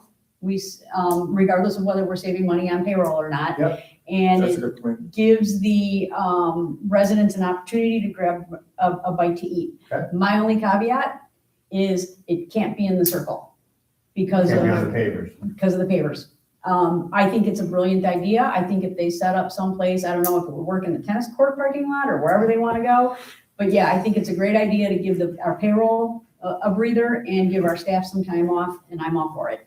It also saves on the overtime that is incurred when you add Okay, two extra days. there you go. But you're right, you hit it on the payroll, the staff, Yeah. but it's exponential to the half of a point when you start factoring in overtime. We Yeah. already run a little bit of overtime, but it's not bad, but at time and a half, it's expensive. So I'm a little bit on the fence as well. I don't like them being parked in the circle at all. I think we should never allow Never allow it any in the food circle. truck to park. No, in that's- the that circle. should Even be- the best that's- one on the planet, which is the main line. Or in the tennis court area. because Well, people because you get park oil there. stains, I just don't want I it in the circle. also, just me being me, I get, if we're gonna have food trucks here that often, I do have some concerns about, are they vetted, is there, liability if somebody gets food poisoning?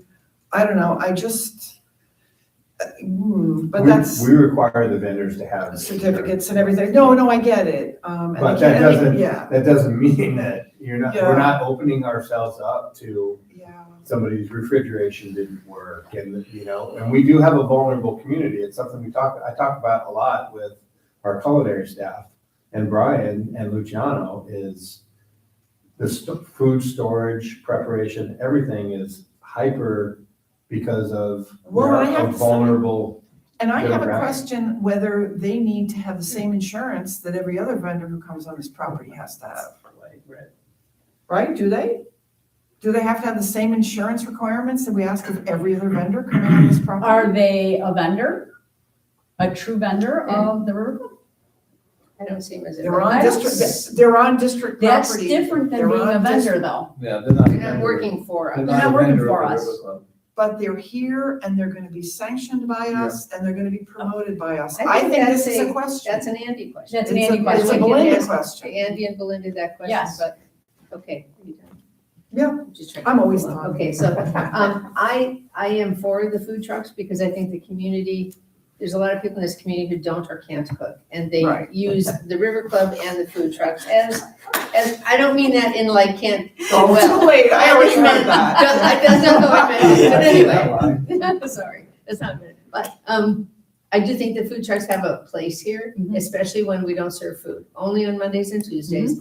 I think we need to have a standard agreement that a food truck signs when they come on property that addresses what insurance you have. And this is where you get to park, this is what you get to do. I also think there ought to be a fee. If that food truck wants to come in here and we have a community who's gonna use the food truck, then there should be some, I think they pay 15% of their gross. that's To who? perfect. I don't know Yeah, all I'm just the saying, answers. because Every food truck that's been set up here was set up by Vesta. I'm saying, if they were paying for it, I've never seen any I've never receipts. seen a revenue line for it. But there should be a revenue line, yes. maybe there was and we don't know about it. Yeah, there should be a revenue line for it, and Yeah. that would be my only caveat, is that they signed Maybe an that's why we're agreement. not getting the other revenue. Yeah, they signed a standard agreement and there'd be some revenue to the club. Those are my two That's a good call. caveats. And I would like to know if they come back and say, well, we were in charge before. I would love to know that if not, because if they were being charged, I can find out. I would like to, because that could be something very interesting going forward with what else I'm working on. If you get my drift. Yeah. That's a good question. Thank you. Ken, you're up. Oh, I'm in favor of them. I think they're, people look forward to them and, you know, I don't see a problem with it on Okay. Monday and Tuesday.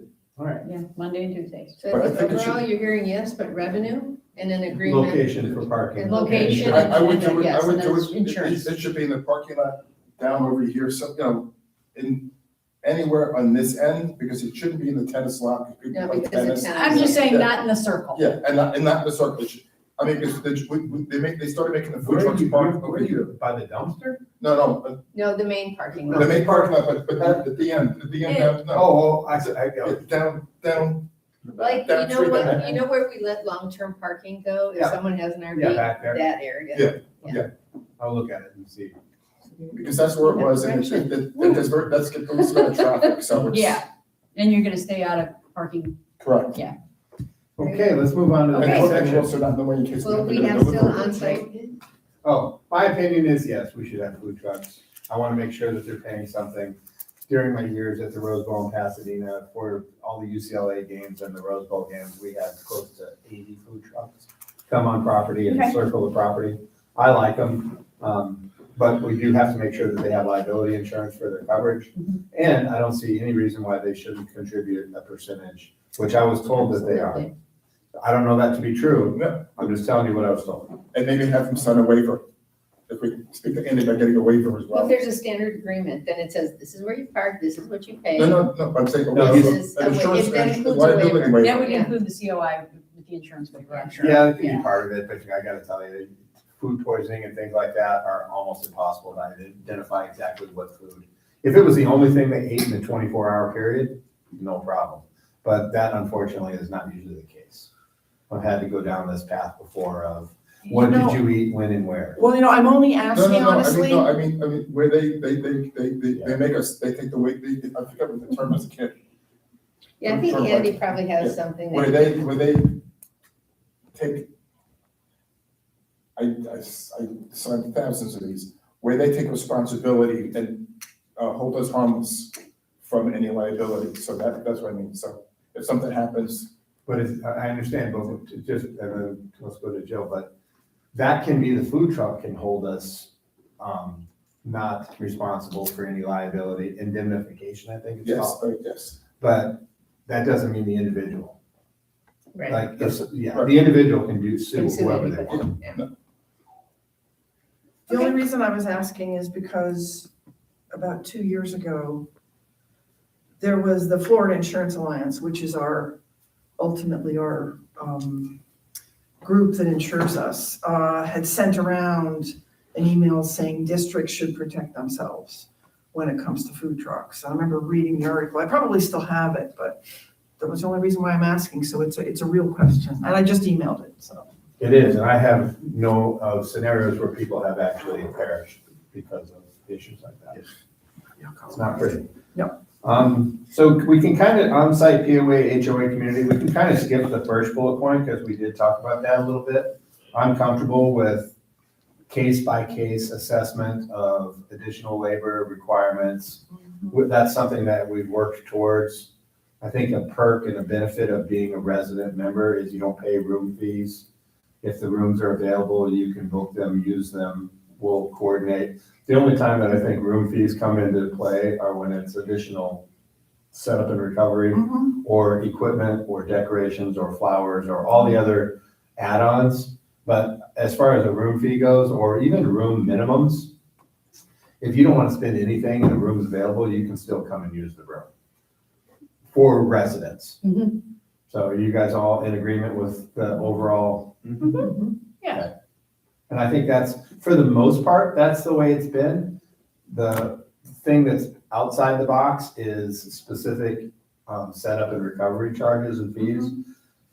I don't know where we landed exactly on the audio visual and projectors and screens, but that is something that we expose ourselves to frequently. Like a bulb for a projector can be $600. You know, somebody comes in with the wrong wires to connect a laptop to a projector, they have an event. My suggestion to Jill was, if you want audio visual, you're responsible for it.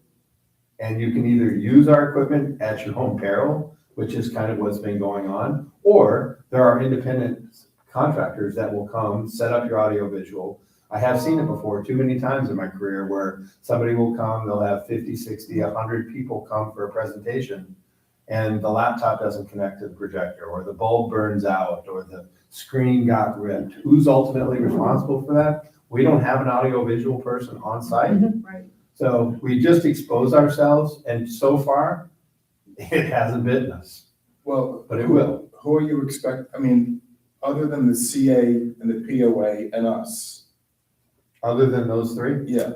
There is one resident who has a regular meeting in here. Then I think the resident should pay for equipment, because if it's like paying for a room or paying for this, that's not, Well, either pay for or to Greg's point, we really don't have anybody who's an AV Yeah. expert. We don't have an AV tech here. And if there's a problem, And if they pay us, then there's an expectation that Right. we execute. no, I would say the expectation is you can use our equipment, it's $50 or $100, here's our equipment, you take it and leave it. Honestly, if someone's gonna have audio-visual expectation for part of their event, I think it should be secured through a vendor. As soon as we collect money for it, $50 is $50 worth of headache. I don't think it's okay. No, I All don't right. think it's worth it either, but what does the one person do? who has Yeah, that's what I was meetings? gonna ask. Can you tell us more about that? Yeah. so there's somebody who has, I think he's here, is it once a month? And he has, Yeah. has a podium and a screen and wants to use a projector. So in my laptop- mind, Well, we- laptop Why projector. isn't it? We should be charging him a setup fee to get all that stuff together. Yeah. Because is this open to the entire community? If it's No. not open, well then, That's a I'm private sorry, that's a event.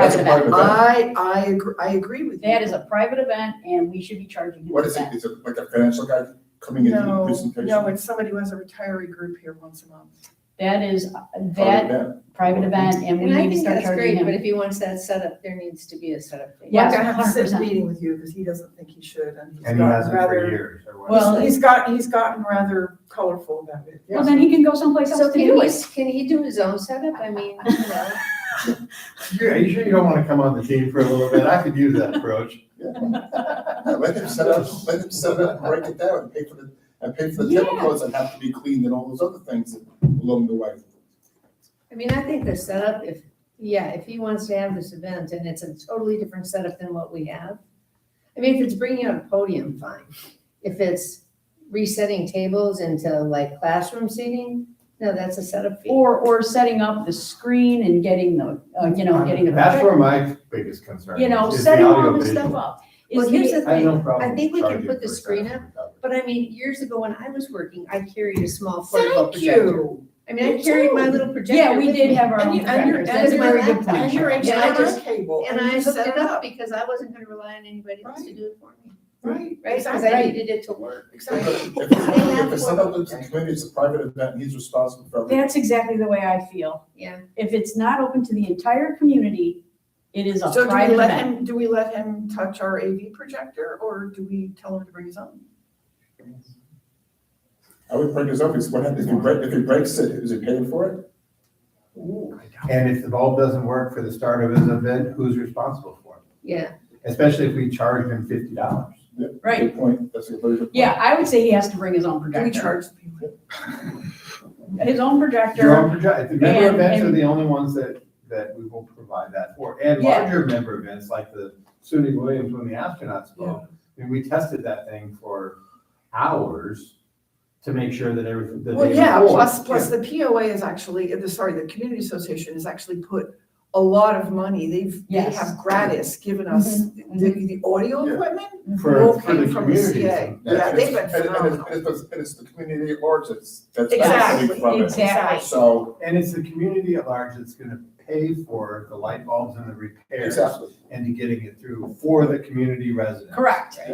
The reason I put this on the agenda is because that's not the way it's always. And we know, No. and we know if the CA did something, Well, they're gonna make good on they it. make good Yeah, on it. If yeah. the POA did something, we know they make good on it. An individual resident, well, it's kind of way, I didn't do, it's a little. The bit- message to the individual resident for a resident event, for a private event, even though they're a resident, is going to be provide your own. Provide your own, and if you are asking the River Club staff to redesign the room, Yeah. they're paying they're paying a fee for that Set up setup. and recovery. Setup Yeah. and recovery. Based And on labor. I guess I don't want to hear, well, I've never had to pay for it, it's always been this way before.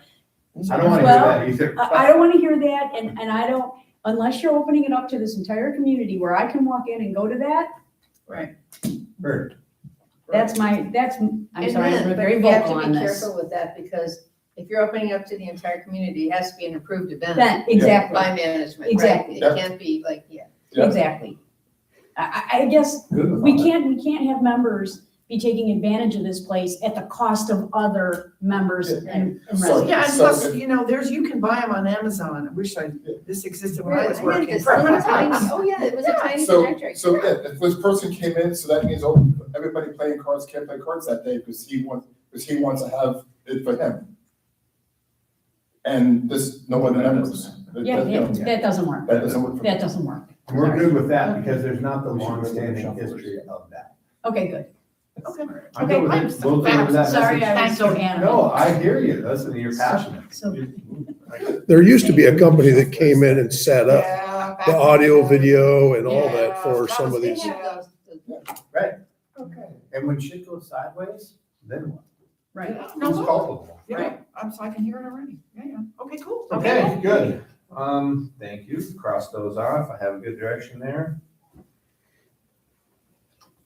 Can I, the next bullet point, the SOP for after blah, blah, blah billing, can I make a recommendation Oh, yeah. on reservations? So there's been a couple of events, and this has been more historical than current, where residents have not been able to get registered for private events like the murder mystery and whatever else we had going on here. And we have had 15 to 20% of the crowd be guests. I would like to Of residents. of residents. Right. I would like to change it so we give our residents all the opportunity to register for a certain window of time before residents and guests can register. That I like. That's a good way to do So it. I think you'll see the most recent flyer list that as the way it is. Oh, Good. So that is something that you and I talked about the Yes. last couple of weeks. Yes, We've already kind of kicked that in. Awesome. I don't remember exactly which event it is, but we did put on the flyer, non-residents can make reservations after a certain date. okay. Another caveat that I frequently hear about, we can't make reservations. You can. So there are some parameters set up on Jonas for booking reservations. For Okay. example, if you try to make an à la carte dinner reservation on a Friday night at 6:00 and there's already 20 reservations at 6:00, you can't make a Correct. reservation for 6:00. correct. So just to go off on a tangent, on Friday night, we had this issue, or what, that wasn't Friday night, it was Thursday night, we had this issue. So, and we did it because interval seating, and this is gonna be a bigger tangent than I was hoping for. So Jonas is not like some other platforms where when you try to coordinate the amount of reservations that come in over the course of 90 minutes, let's say, that's really our eating time, is 5:30 to 7. When you try to coordinate reservations for a 90-minute time frame, some platforms allow you to allocate tables. Like, let's say we have 22 tables in the current configuration. You can take on a platform over 90 minutes and allocate 22 tables. Mhm. And you can vary between 2 people or 8 people at each individual table, okay? That's how some platforms work. That's not how Jonas works. Jonas does not let you allocate and designate specific tables, whether it's a 2-top, 4-top, 6-top, or 8-top. They do not. How Jonas works is it's interval seating based on covers per increment. So you can set your increments at 30 minutes, 15 minutes, an hour, whatever you want.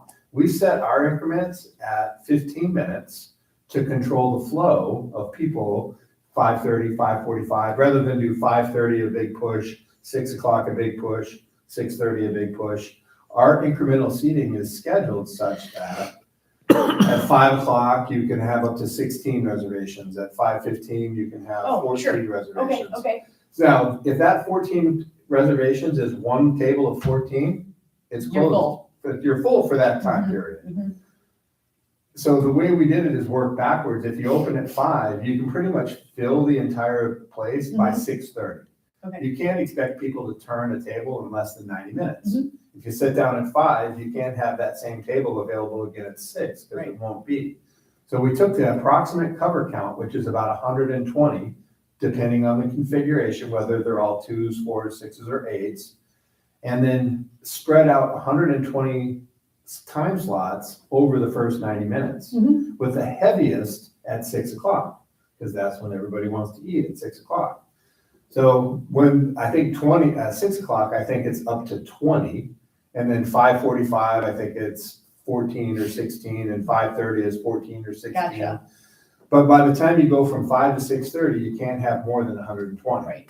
So the challenge that we face, and this'll just take time and learning, and really, quite honestly, tough love, where we give away a table, because people that want a Right. 6:30 reservation, but there's nothing available at 6:30 because we have 120 on the And books. it's not ready till 6:45. And there's not, so- nothing at 6:15, and there's Mhm. nothing at 6, and there's nothing at 5:45. So you make a reservation for 6 people at 6:30 at 5:30, but you don't come until 6:30. It happened to us multiple times on Thursday night, where people that had a reservation at 5:30, only because they couldn't get one at 6:30, Wait a minute. came at 6:30. Oh, wow. Well, did you accommodate? We did. But this is where I'm just talking about the learning curve of what is the amount of time that 15 you hold a table. I've heard 15 minutes. I've heard, Everywhere in everything town is 15. 15. Everything Oh, in town. Castellano's 5. Yeah. Oh, We're not a restaurant. I hear you, what you're saying, and I would love, I wouldn't even love it, because that's my days in the restaurant world, where it's just real cut and dry. If you're 15 minutes late, sorry, we gave away your table, go to the bar for an hour and a half. Yeah, and then you get the people who do, look at 7 o'clock, come at 6 o'clock, I'm here early. Yes, because I couldn't get a 6 o'clock reservation, but I got a 7 o'clock, but I'm here anyways. Then you tell them the table's not ready. Well, that's what we do for those, but the tables that are the 6 o'clocks that show up at 6:30, or the 5:30s that show up at 6, we have been accommodating, and we will continue to accommodate, but there will get to be a time where we have a hard and fast rule of, and right now it's 30 minutes. So I That's landed on generous. 30 minutes. 15 was a little harsh. It's very, 30 is very They nice. don't Yeah, have a very long generous. view. And if they're more than 30 minutes late, I don't mind addressing it and explaining it. But because of the longstanding history and tradition of, it hasn't always been that way, you know? Well, and So that's what, no, go ahead. I was just gonna say, I could be completely off base on this, but this is also part of why I struggle with the premier word. And I'm not trying to open this discussion again, but we're not a high-end country club, right? We are a private club, but there also are some parameters, and I think there has to be a reasonableness. So here's my comment That's on all I'm that. saying. I think I am, it's very reasonable. I get the 30-minute, and that's very generous. Yes. But, and I say this about golf too, you're trying to accommodate 2 people or 4 people at a table and sacrifice 3 or 4 other tables, because now you've taken away that server. So you're taking away the experience from other individuals because somebody didn't want to follow our guidelines and policies. It's what I say about tee times. Somebody's a hole behind and the ranger doesn't want to say anything Right. because he doesn't want Like to ruin their day. He's ruining 30 people their day. And they steal your ball. And then they steal my ball, which they did on 6 the other day. I should have So- like 220-yard drive. I hear, So that's the one thing that I think we need to think about is it's that group of people, but there's everybody else that then suffers because of what that one person wants. Agreed. I And as we I'm sorry. continue, I want to hear what you have to say, but as one of the reasons this is coming up now is because we are gaining some traction and getting busier. and Yeah, busier. sure. One of the learning curves that's gonna take place over 30 days, 60 days, year, whatever it happens to be, is because of that demand, it's going to become, it's a lot easier to tell somebody you can't have your table, and they look at the dining room and it's full. Right, I hear you. But when someone is late, like that, you know, and it hasn't been an issue, even to the point of, I never had to make a reservation before. Honestly, I mean, so now, Yeah. it just, it's a softer approach with residents. Yes. To try to accommodate. The good news is we don't have a bunch of people waiting in the lobby looking at empty tables. Right. Most often, it's people that couldn't make a reservation that don't come. My only comment to that is Yeah. I would not want to see other residents' experience sacrificed because somebody else wanted something. That's my only take. If there's an open table and you're not sacrificing the Right. quality of the service, I'm fine with that. I would go to the 15 minutes and say, put a thing out, make it 15. And with the caveat, we will try to accommodate if we can, the same way when people come in without a reservation at all, who just want to walk in, you accommodate if you can. So I think. we That's should- me. I do that periodically. I- I get to 6 o'clock and I don't want to cook. And then we come up here and I say, can we get a table for two? And if they say no, I'm okay with No, that. I get that. Mhm. And But- that's what I'm saying, so we should we should get the policy started, because if they go from 30 down to 15, whatever, just start get the policy in, 15 minutes, we will, if you're related, if it's after that, we will accommodate you if we can, because we schedule other, because we can only schedule so many people per hour, or per every 15-minute block to come in, and the same for the walk-ins. We will accommodate you if we can, Right. based upon the availability and Just like scheduling yes. of the entire restaurant, of the entire. That Yes. all sounds amazing. Until somebody yells in your That all face. sounds Yeah. like, This is my club, I didn't own you see Right. it on the? I own this club. I get, You work It for sounds me. amazing. I get that, but at least, You know. We will. but at least. So we anyways. start We're getting there. I just want you to know it's something that's recognized, being adjusted. And one of the biggest benefits we've already seen is, I gotta say, this is one of the nicest memberships I've ever worked with, despite all the frustrations of either the transition or previous management. There are so many kind members that are patient, understanding. I mean, I've had people walk in my office and say, I'm not here to complain, it's just crazy. But it's been a very welcoming and kind and understanding. But there are situations like that things can go south and sideways in an instant. And what we don't want to do is a bunch of people with servant hearts, the Keys, the Lucianos, and myself, and we don't want to say, hey, you're 15 minutes late, hit the pavement. We know it's never been like that. So that's where I can tell you that when the rubber meets the road, there's a lot of flexibility. But that's what I'm saying, if you let people know it's 15 minutes, maybe you can get more. Got it. So, and then you do, and if somebody comes in an hour late, or somebody comes in without a reservation, you do what you want based upon how you see fit. So, Go ahead.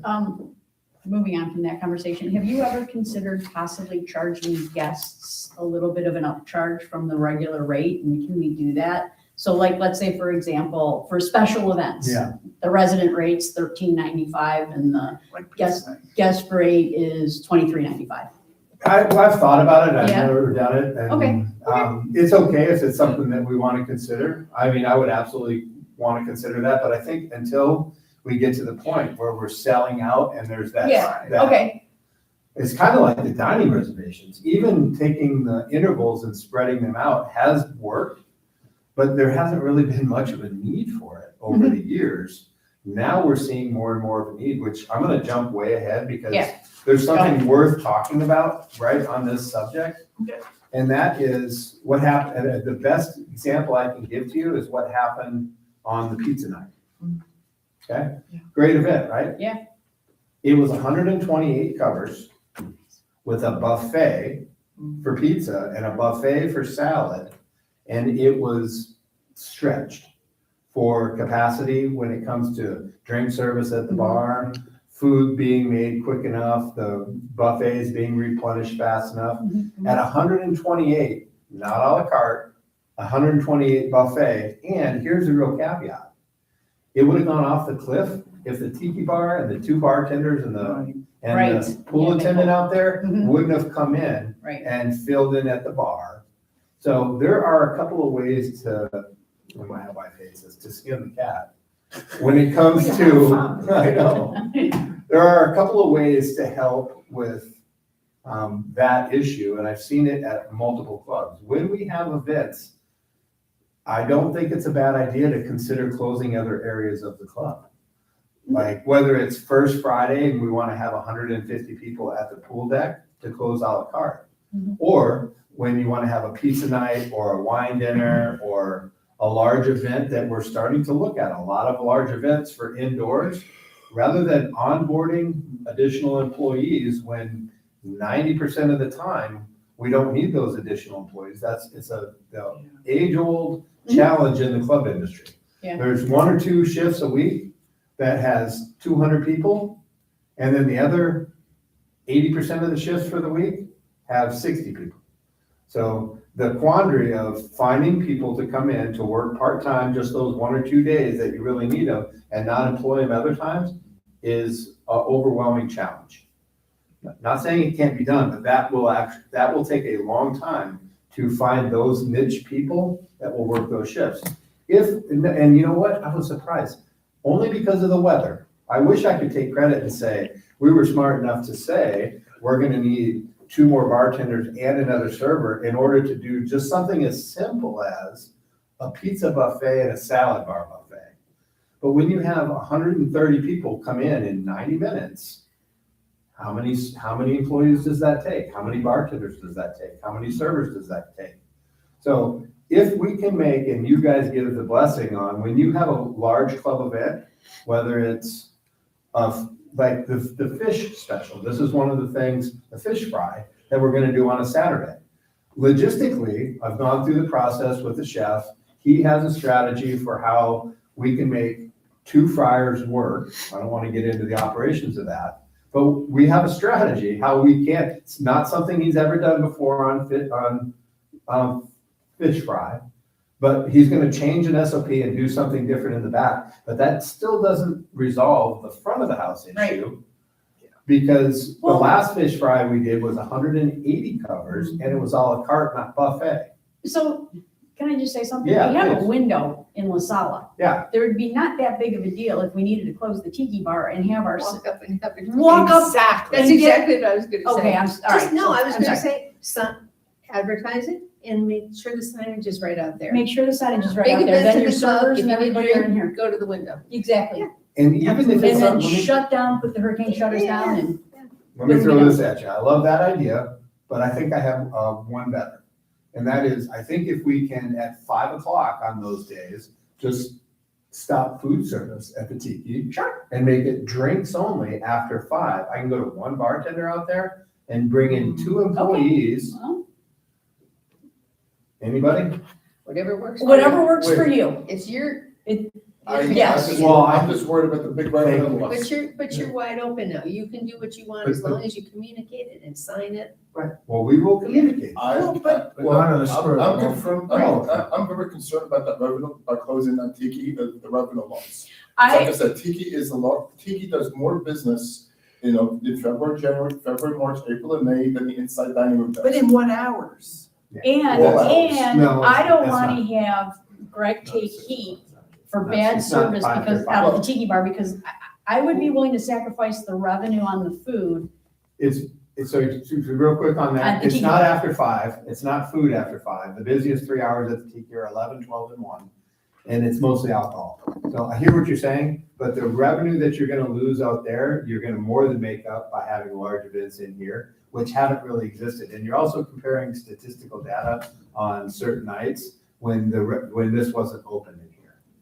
So this didn't used to be Okay. open for events. Right. The fish fry on a Saturday. Saturday was closed in here, so of course the tiki does more business on a Saturday. And on a Friday night, it doesn't do anywhere close to the amount of food after 5 that inside here does. But during the day, I agree. I'm not saying close the tiki for the day. Saying if I could do drinks after 5 on really not all the time, just when we have the pizza night, when we have the fish fry on Saturday night.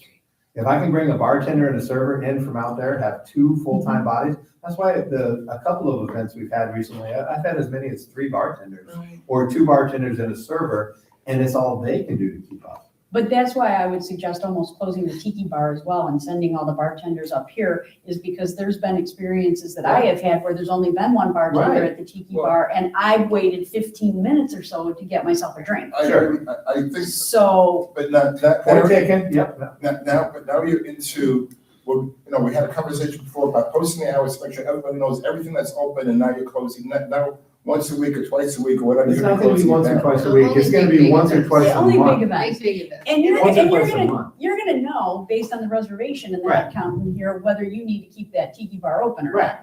not. I think that's Just to fair. have the Right. flexibility, because Yeah. listen, that happened only because of the weather. Right, I wish I would have been like, I'm smart enough to say, hey, we're gonna close this. The amount of pushback that we're gonna get from not having the tiki bar open isn't gonna surpass the amount of pushback we're gonna get because of poor service, or they can't get their food or their drink. I wish I would have been smart enough to say that's what I did, I also, but I didn't. and we've had this conversation, I mentioned it before, okay, I'm not a fan of, I'm not a fan of quick and contract labor, but at $30 an hour for a bartender, if one bartender could serve 8 drinks in an hour, they pay for themselves. No. 8 drinks at an hour at $6 is $48, even if you're running a 40% cost of sales. But it doesn't happen every hour, and then you get that. It's just, I hear what you're saying. I don't think that the revenue numbers make up for it. And I think there's such little pushback rates. Even if it's 10 people that wanted to come, well, they can come to the window and get a drink. As long as you have an They can't get alternative. food. long as they you can't have get Yeah, that's. And, well, we can execute. If there was a kitchen and a chef and everything out there, we could. I'm telling you, at 128 on a buffet, it was all No, the kitchen and the front of the house. I like I said, I No, I agree don't with think so you. either. I think that I will. this is Thank you. flexibility, and as the GM, I would say you have the flexibility to do it. And if it doesn't work, oh my gosh, you're gonna know, right, right? Right, So, yeah. and as long as the window's open and people have an alternative to get a drink, I think they'll be fine. I think so too. Because I've been out there and come to the window, even when that bar's crowded. I've come up. Oh. Joe, what do you sneaky. Well, I was just thinking, because I hear where Rich is coming from, in terms of wondering what the impact is gonna be. For myself, and I think it's mostly because I am a data junkie, I'd be curious what the food revenue only is on, say, a Friday night or a Saturday night. I don't know whether that's a For what, pain the in tiki the, bar? for the tiki It's- bar. I have it on my desk. Yeah, can you get? Oh, I would love, that's, Can you get- if I could see that, 'cause You showed me those, but you didn't give them to me, and I can't run those reports. Because I couldn't myself. export them on a. oh, I can run them, but I can't. I'm run not those sure reports. how to run it. I still have them on my I'm not desk. sure. I Okay, can't run that'd an be hour great, anymore. I that'd be can't run an hour great, because that's where I do understand where you're coming from on that, because I get it and I hear it and it all makes sense, but Now, I gotta see the now data. Tiki and I've Fish seen it. Friday, It's not that big a deal. those- Well, I hear you, I'm just, Tiki and Fish Friday at the confessing same to being a night, data junkie. obviously, I said that back in May, I said that should never happen again, because that's a disaster. So I totally agree with running 2 concurrent events. yeah. That each one brings 150 people. That's insanity. Even Totally. 150 people with any other operation open, à la carte, is overextending our ability to perform. Can't do fish fry and Fish Friday. No, No, not that's insanity. You can't do That's fish insanity. fry Tried that and à la once. carte dining. This is what I'm trying to say. 128 covers on the pizza night stretch the front of the house and the back of the house to the gills to be able to perform. And even some of the performance wasn't great, but the reviews, the feedback, the people that are attending. What I'm saying is not just the first Friday and the tiki. I'm saying you can't do 150 plus covers à la carte and food service the tiki and perform. We can't. Currently, we can't. I would say that I would be willing to sacrifice the revenue at the tiki bar for a better experience for those people than people waiting 40 or 45 minutes for 100%. food and then have them have a negative experience. That's but I agree, I would like to see a I- little bit of the data. I agree with that, but, you know, But- how much, the question is, how much revenue, I mean, Minimal. Well, I- but that I isn't, have I'm it. with Rich, I wanna see the. I would like to see it. and then the Yeah. flip side, that is, if we don't have people out there and we get more people in here having more appetizers and drinks and whatever, and to make up for it, but again, we have to make sure that that happens. Yeah. But I Yeah. think, and I agree with you, but I think that's Greg's job. Yes. And I'm saying, let's give him the flexibility Mhm. to do what he thinks is right, and then look at what Yes. happened, what does the data show? Mhm. But I think, because, yeah, I mean, you have to in these big events, you have to satisfy the big event. Right, because you Sorry. advertise it, you commit to it. You should expect to come and have two things: good food, good service. Yep. And if I'm not being able to do that because of equipment limitations, staffing limitations, or spread too thin, I have to address those problems or I'm not doing my job. Right. And this goes back to the Friday, we're gonna do it on a Saturday. And we're gonna staff for it, and we're gonna cap reservations, and hopefully people will Well, follow I still line. disagree with you on that. You have every right to disagree. Because we did it for 13 months without a problem. Well, you say that so this is another challenge that I face. When I hear comments like that, you are so misinformed about without a problem. I can tell you multiple problems. I can only tell you how many complaints I fielded. I saw fish fry happen 3 times. Only once was first Friday. Dozens, more than 10 complaints on every night I was here about the quality of the food. It's not cooked enough. It's greasy. I can't get a drink. I can't get a second order of fish fry. Right. I heard complaints from the back of the house. We can't do this. We can't keep up. The deep fryers aren't hot enough. Why are we serving food a la carte at the tiki bar? So I had complaints from the back of the house. I had complaints from people at the tiki bar saying, I've waited 45 minutes for my food and I can't get a drink. To me, when I hear people say, if it's not broke, well, don't fix it. Or we did it for 13 months and it was never a problem, I call shit. Because I was here fielding the complaints from the staff, from the members, for all of those nights. And I only saw it 3 times.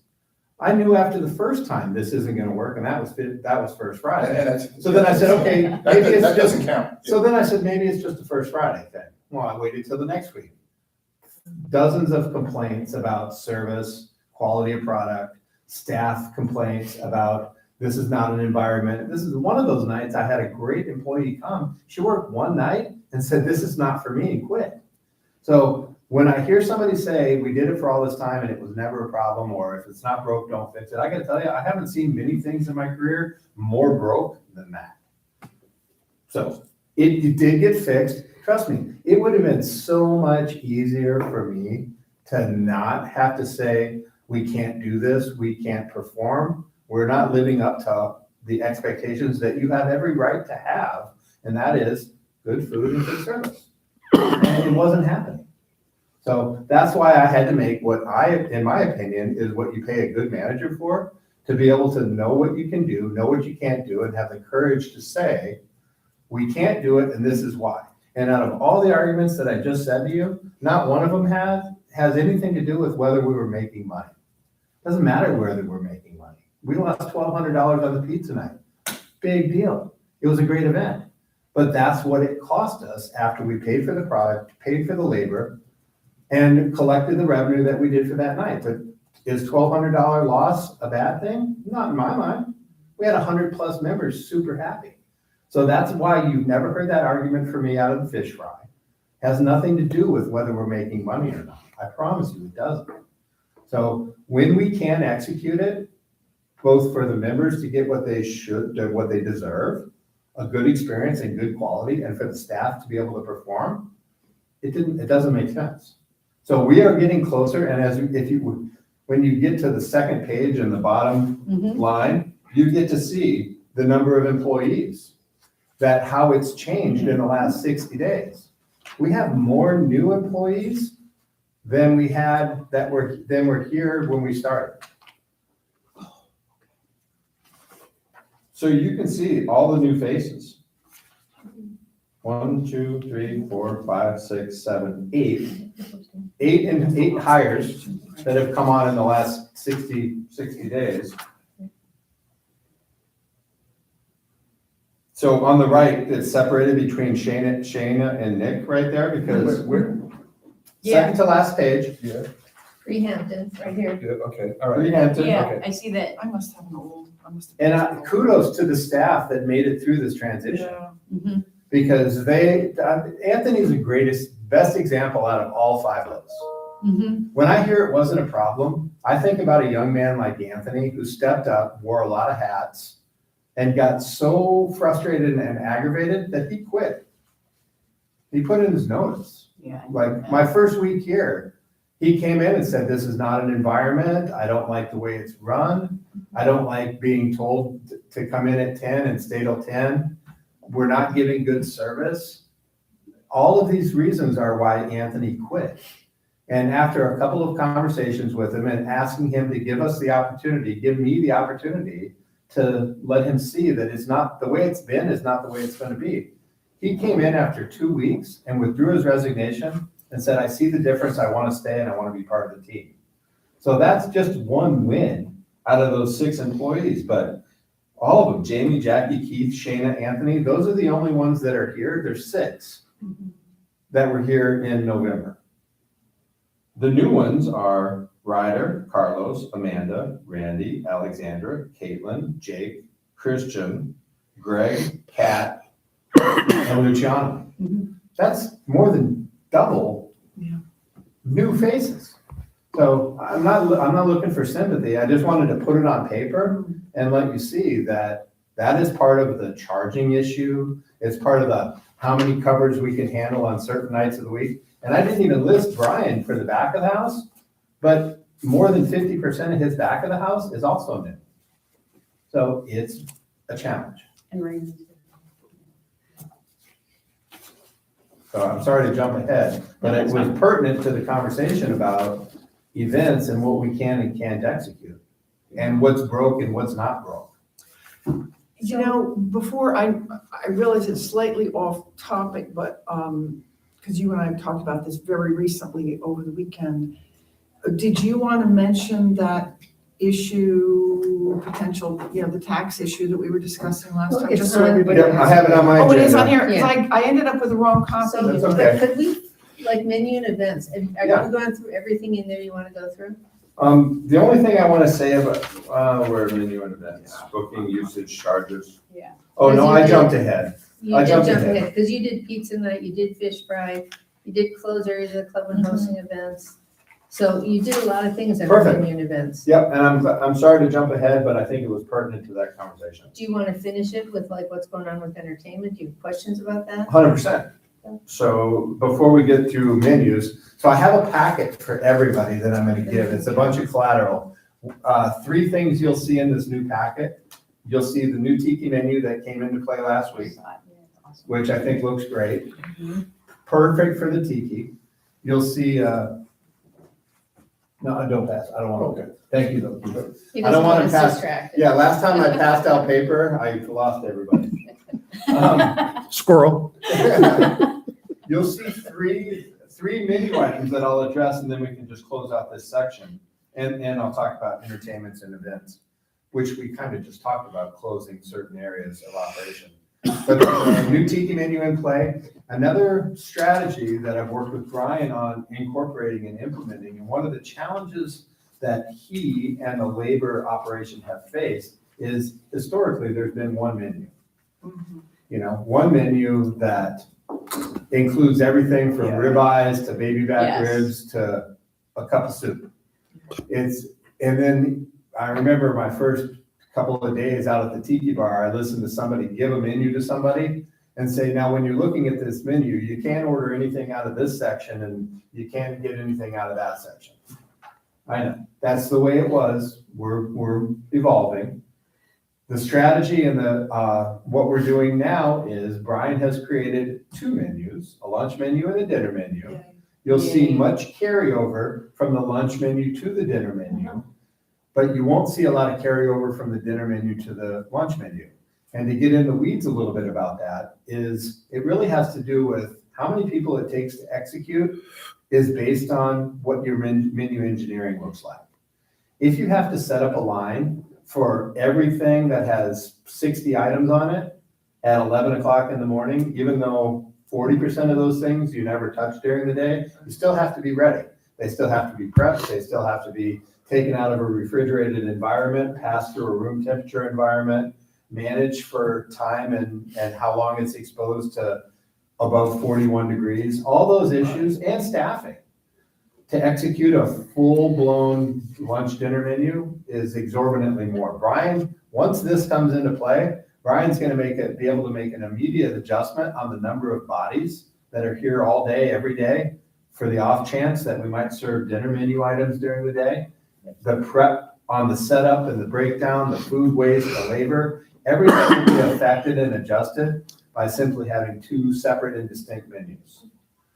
That being said, in your packet, you have what's gone to print. So it should be pretty much the final. The only thing that might come back is if we get a reply with a proof from the marketing department and we change one or two things. But I'm gonna say 98% of what's on the lunch menu and the dinner menu and the tiki menu are all gonna be in your packet. So it's a change, it's different, Well, that's what it should be. makes sense.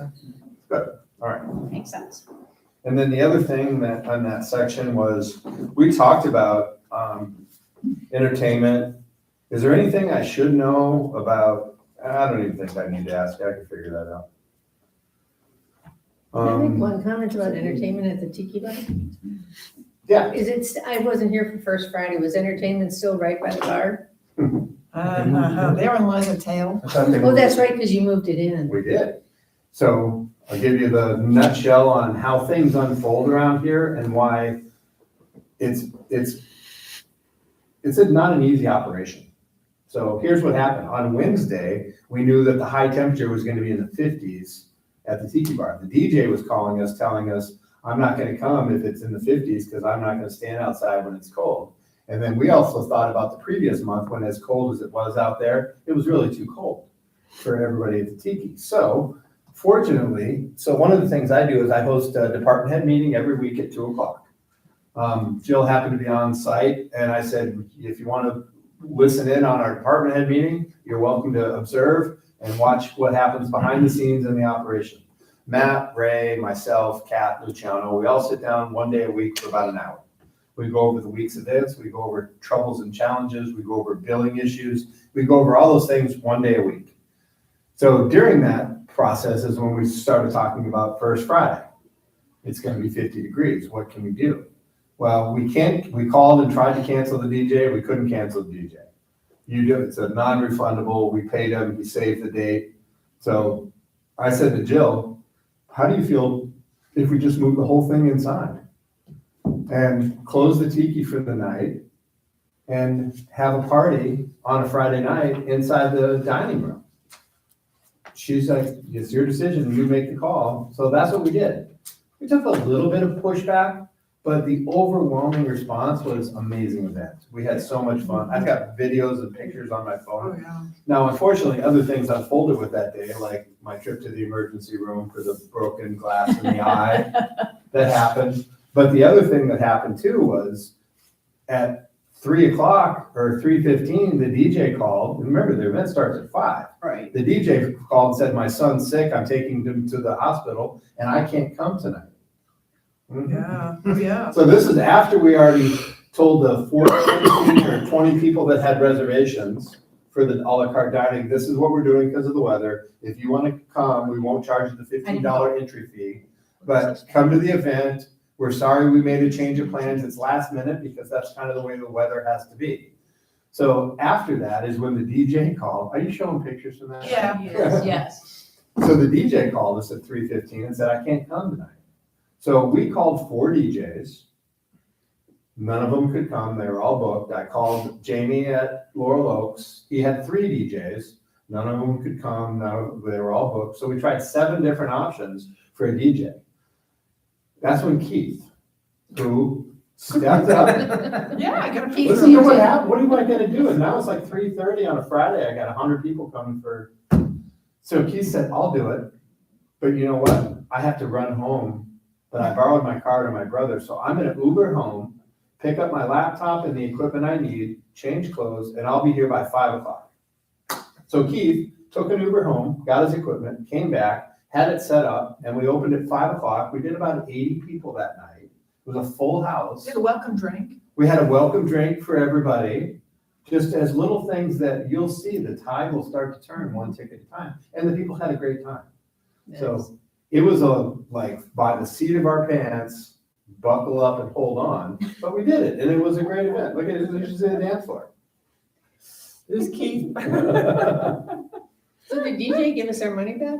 No, we didn't pay him, Oh, because good, he canceled. good. Wait, I thought he had a Very deposit down, we prepaid him. Well, we had a check ready for him when he arrived. Yeah, well, We okay. paid him, Okay, so in our books, when they cut a check and give it to me, we paid him. I got it, okay. It's like a Mai Tai or something? What was that? A Well, it was a breeze. welcome drink. Oh, It was a breeze. welcome drink. Yeah, it was Yeah. cute. Okay, Nice. nice. Cool. Okay, large parties All were, right. you Can know, I I go don't, back to my original question? oh, I'm sorry. Entertainment when Tiki is open, first Friday, whatever, does the band have to be right next to the bar? No. Because it makes it really hard to get to the bar. Yeah. It's hard to get to the bar, and sometimes I don't know it's why super they loud did to even this. place the Can the order. band be like under the portico? Where the workout? That's the is? best spot, and there's. Is no there electric. a historical reason that they're out there? Is it a power supply issue or? I have no There's gotta idea. be power under the portico. I'm sure. There has to be. There is, because So- they used to do buffets under I there. don't know, but it makes it really squishy up there and you can't. They used to have that's where they used to put some of the entertainment was under that portico. So Yeah, there's absolutely. enough electric. Plus, there's room for more tables Yeah, then. and then this way, and then also if you sit right, if you right at the net, right in front You of the band, can't you're not use getting that. blasted. Yeah. So anyway, just a thought, because Great every thought. time I'm up there, somebody complains about it and I'm free to say something, so. I'm glad that you did. This is a perfect example of historical, we used to have bands under there. I never did understand why the band was there. Okay, and there's not anybody really here that's saying, well, I've been here for 5 years, and this is where we've always Well, been. that's all right. Tell them it's changed. So we got it. Okay, thank you.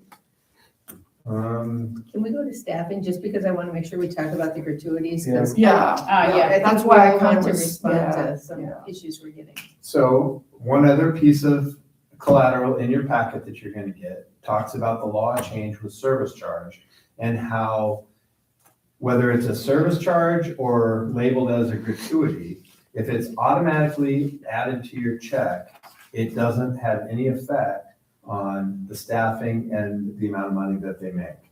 They're still allowed, under the new law, to deduct up to $25,000 in additional gratuities, but that is a separate category than auto grat or auto service charge. If it's not an optional thing in a separate line item, that's why on your checks that you receive, you have a separate distinct line item that says, I think it says additional gratuity. Mhm. But that is different than the line item that says, that's an automatically It's just recurring one thing. or two. So I've talked to James, who was one of the ones that was really upset that this had changed. He was the first person I talked to, and he goes, well, that's different than what I thought. So in your packet, you have, it's a 2-page outline of what qualifies as a auto service charge, not up to your subjective opinion versus a service charge. Versus an additional gratuity. So as an employer or a manager, it's important that we know that anytime anybody ever gets, even if someone hands them a $20 bill, by law, they're required to report that as income. Do they? Yeah, different question. Not my job to follow them. My job to tell them when they say, do I have to report this or claim this? My job is to say, yes, you do. It is reported on your W-2 at the end of the year. You've got to show that as income. Do they? I'm not going to be the one. But the other part of the equation, like tip share money, service charge money, we do have to pay a payroll tax on, and that is part of the compensation, but it's not optional. That's really, as you read these 2 pages, you'll see. So if it's optional by the person signing the ticket, that is non-taxable for the employee. If it's not optional and it's built into the total initial cost, it's taxable, regardless of whether it's called an auto gratuity or a service fee. It is still required to claim it as income, and it is taxable, even if it's a separate line item or a $20 bill that you give to them. So I'm saying above the line. Well, it's reportable, but then there's the deductible piece. So I don't want to get into the tax They have a specifics. deduction, yeah. Yeah, So, yeah, I'm confused. So Description on doesn't. that 20% that we are being charged, yes, they have to pay payroll taxes on that, but do they have to, is that money deductible as income? That's the question. I The don't law, care about the It's additional. not deductible, but you have to pay taxes on it as Right. income. well, so let me just interrupt, because to answer your question, one of the things about the law, Chelsea, you'll see it on page 2. Up until 2028, the IRS is going to be flexible with the amount of deductions that tipped employees are allowed to claim. Gotcha. The law changes now, which they say it right in the publication, the IRS is going to be flexible until 2028 because of the law change. What's changed is tipped employees are now able to deduct up to $25,000, which they haven't been able to do in the past. But- Let me just finish real quick. That they haven't been able to in the past, up to the amount of, as long as it doesn't go over 150. The question is, the 20% that we are paying, are they allowed to deduct that 20% or not? I don't believe so. That's, I'm gonna have you read this which is law. what I, so they are, But it doesn't It doesn't matter matter. it because doesn't matter. if it's It's called an a auto- service charge or a gratuity. Gratuity, that's what Right. I'm saying. no, but if it was, I'm saying, I know that, so if we took it off completely and left it up to the resident to put 20% in, or 22%, Then somebody's or getting $2. or 7, I get that, I get that. But I'm saying, I think that's a question that we have to debate. I think I it'll don't make think us so. very uncompetitive if And, we and, do and that. I I don't will think we can do that. I will tell you this, that 20%, let's say that 20% is $20, they're still, let's say, paying 15%, let's just say 10% for rounding purposes. They're paying 2% in taxes, they're still getting $18 in Yeah, income. Exactly. Why would we take that off? I just. I don't think we should ever consider taking it off. I think the issue Agreed. is clarification to residents, because the residents think we're screwing them by calling it a And I gratuity. also think that. Yeah, and we're not. I also think that the staff needs to be educated as well. They have, we talked about it at pre-shift for several days. Yeah. I read that, this way you can read that. Yeah, because if we cut back the, if we make it true tip, and say, yeah, you won't be taxed on this, but you may get 21%, you may get 6%. We don't, You may get, You do that already. Zero. that too, yeah. And remember, when it's not busy here, and you're here all year, I think that's part of what makes us competitive, is even in the leaner months, where, I agree. we know that they know they're gonna get a minimum of 20%. That's a bigger question that we can look at down the road, because the way that most clubs do it is not the way that this club does it. For example, Demon Jamie at Laurel Oaks, the payroll is established as a pay rate, which is based on the job that you do. Like his servers, I think, make 18, I think bartenders are at 21, food runners and bussers are at 16. But it's a higher pay rate, but that pay rate is subsidized by the automatic gratuity or the automatic service charge. So in order to do something like that, what you have to look at is on a bigger picture, how much service charge are you accumulating over the course of a year, and how much is your payroll? And how many FTEs do you have, and how much do you pay a bartender versus server versus runner? And then this is the way I did it at the club in California too. So, and then everybody got a higher pay rate. They did not share in a varying, daily changing pay rate, because that's the way it is now. That's the way it's been here. Every day of the week, it's a different pay rate. Right. And then to throw a curveball on top of that, not only is it a different pay rate because the pay is totally dependent on the amount of revenue you generate that a service charge is added to, but then if you get an additional gratuity, that goes directly to you. So you have your base pay, you have your varying service charge separation on a daily basis, and then you have your additional gratuities that go directly to you. A full-time a payroll person, it's really burdensome, and that's why most clubs don't do that. That's why Jamie's club doesn't do it. I've never had a club that does it on a daily basis. Maybe we can It's- talk about that in well, conjunction yes. with budget. Well, Perfect. big well, the Agreed. one- The one problem about that is if you put the 20% into the food costs to cover payroll, We don't. oh, no. Yeah, so you wouldn't do No. that? No, Okay, no, so I'm you- talking about. Completely separate. Okay. Yeah, okay, budget Budget discussion. conversation. Good, Okay, cool, excellent. Cool. We finished a whole section. 2 sections Yeah, now. 2 sections. But we might as well just jump ahead and knock out staffing. Mhm. Because we just talked about the service charge with the gratuity. We did hire a lead server. This is the first time out of probably 100 interviews I've conducted. I've hired 2 or 3 servers with the hope that that would be the route.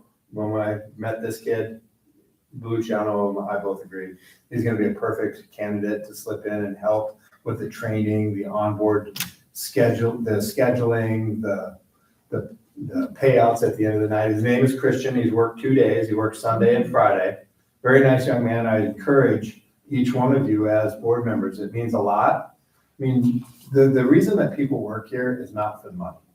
The reason that they work here is because they enjoy their job. Part of enjoying the job is having board members and residents stop and say hello, and who are you? I've never seen you before, and my name is, and many of you do it. It's more impactful than you could imagine. So please help onboard people like this young man. He's had 2 jobs since high school. One was 2 years as the trainer at Olive Garden, and the other one was 8 years as a lead server at a place called the Library in New Hampshire. Great references. I think you're gonna like it. And payroll wise, he's within range of, is he admin level? I mean, just, Not for public consumption. Exactly. yeah, okay. Not This for is public video, it's not for consumption. public- All right. I'd be happy to address that concern with you and show you where we're at. But And while we're on staffing, I know I mentioned this last, could we get a job description of people? Because I was at dinner No. a few weeks ago and somebody asked Keith, I go to the gym a lot. Who oversees the locker room attendant? Keith didn't know, I didn't know, nobody seemed to know. So if we can just get job descriptions of things. no, I think I should be giving you titles for what people do and not job descriptions. Yeah, I agree. There's no locker room attendant. There is Well, I no- mean, I'm in the gym attendant, this is somebody, they said, I mean, who cares for the gym? who cares for the gym? Who's The cleaning who's staff. responsible for the gym going in there on a daily basis, making sure that the paper, that the towels are, the wipes are maintained and. Ask me the question and I'll tell you. Every night we have a cleaning crew that comes in. It's historically been the same cleaning crew. We pay a lot of money for that cleaning Yes, we crew. do. They do it on a nightly basis. Now that we have Ray and Michael both, something that Ray just got to me last week, which has been here for 6 weeks, I think he's doing a fantastic job. He's given me 2 different outlines. One is for daily tasks and responsibilities for him and Mike. And then we're also setting it up on a weekly basis because some things don't need to be done every day. Some things need to be done more than once a day. So as far as job descriptions, if you had job descriptions for all of the jobs and the employees that work here, like Yumi, she's been here for 12 years.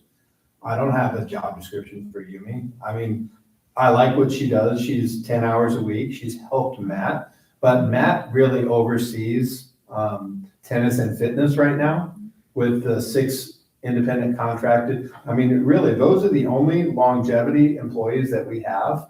Their department runs tight as a tick. I think the rookie on that team has been here for 11 years. I think the longest tenured person on that 6-person team is like 25 years. So for me, it's kind of an anomaly because that's the one team that I don't really manage. Okay. Because they're all independent contractors. So as far as job descriptions for everybody on site, I don't think I'm not, I don't need you, I mean, like, and I just learned today that Matt's overseeing the fitness people. I didn't know that. Well, He's it's not even also official. done IT stuff. He's also done IT stuff too, yeah. He kind of jack Yeah, of all it's not even trades. official, it's not even official, it's us trying to figure out the lay of the land, what we need, where we need it, who manages what's been the case for 20+ years. You know, we're on 4 months here and trying to figure out the right people in the right positions, having the right set of responsibilities, and the number of people in those positions that it requires. And identifying what the expectations are of the 5 board of supervisors to provide coverage on a 7-day-a-week operation. Yeah, And that's does big. it need to be a 7-day-a-week operation? And if it is, then we gotta go back and look at budgets and payrolls and who does what and where there's coverage. So I think it's premature for job descriptions for individuals, but I can give you titles and sets of responsibility. Well, that's If what- anybody has a question, please just send them to me on that. Yeah, I would never expect to know that, by the way. I I would just. My question is, why do we need to know? I'm not asking. No. Could we finish up staffing? Can you do that last Please, bullet? absolutely. On-site admin role, can you talk, what is that? Can you talk about that? Well, we have a person that does work for Hampton, so we're talking to about coming. They have years of experience. But it is a work in progress, and I already made a comment a little bit about the scheduling at the front desk. I don't foresee 3 months, 6 months, a year down the road, having 2 people sit side by side at the Right. front desk. Right. That's one thing on site that I have just done because it needed it. It's a perfect example of, as the GM, I'm making decisions that aren't always like on paper, this is what we've scheduled for, but I look at the need or the demand, and so that's a change that's been made. Behind the scenes, Jordan wants to cut back on his hours a little bit, so I may have to have another solution for the dual coverage that we've provided. And then the other thing that just came down the pipe for me last week is Hampton Corporate is designating another person in their accounts receivable department for the issues that we're facing Okay, here. good. Okay. So it'll be another body dedicated to Venetian River Club in Jacksonville. I haven't even met that person yet, but I will, and I've been told about the person, so I know it's coming.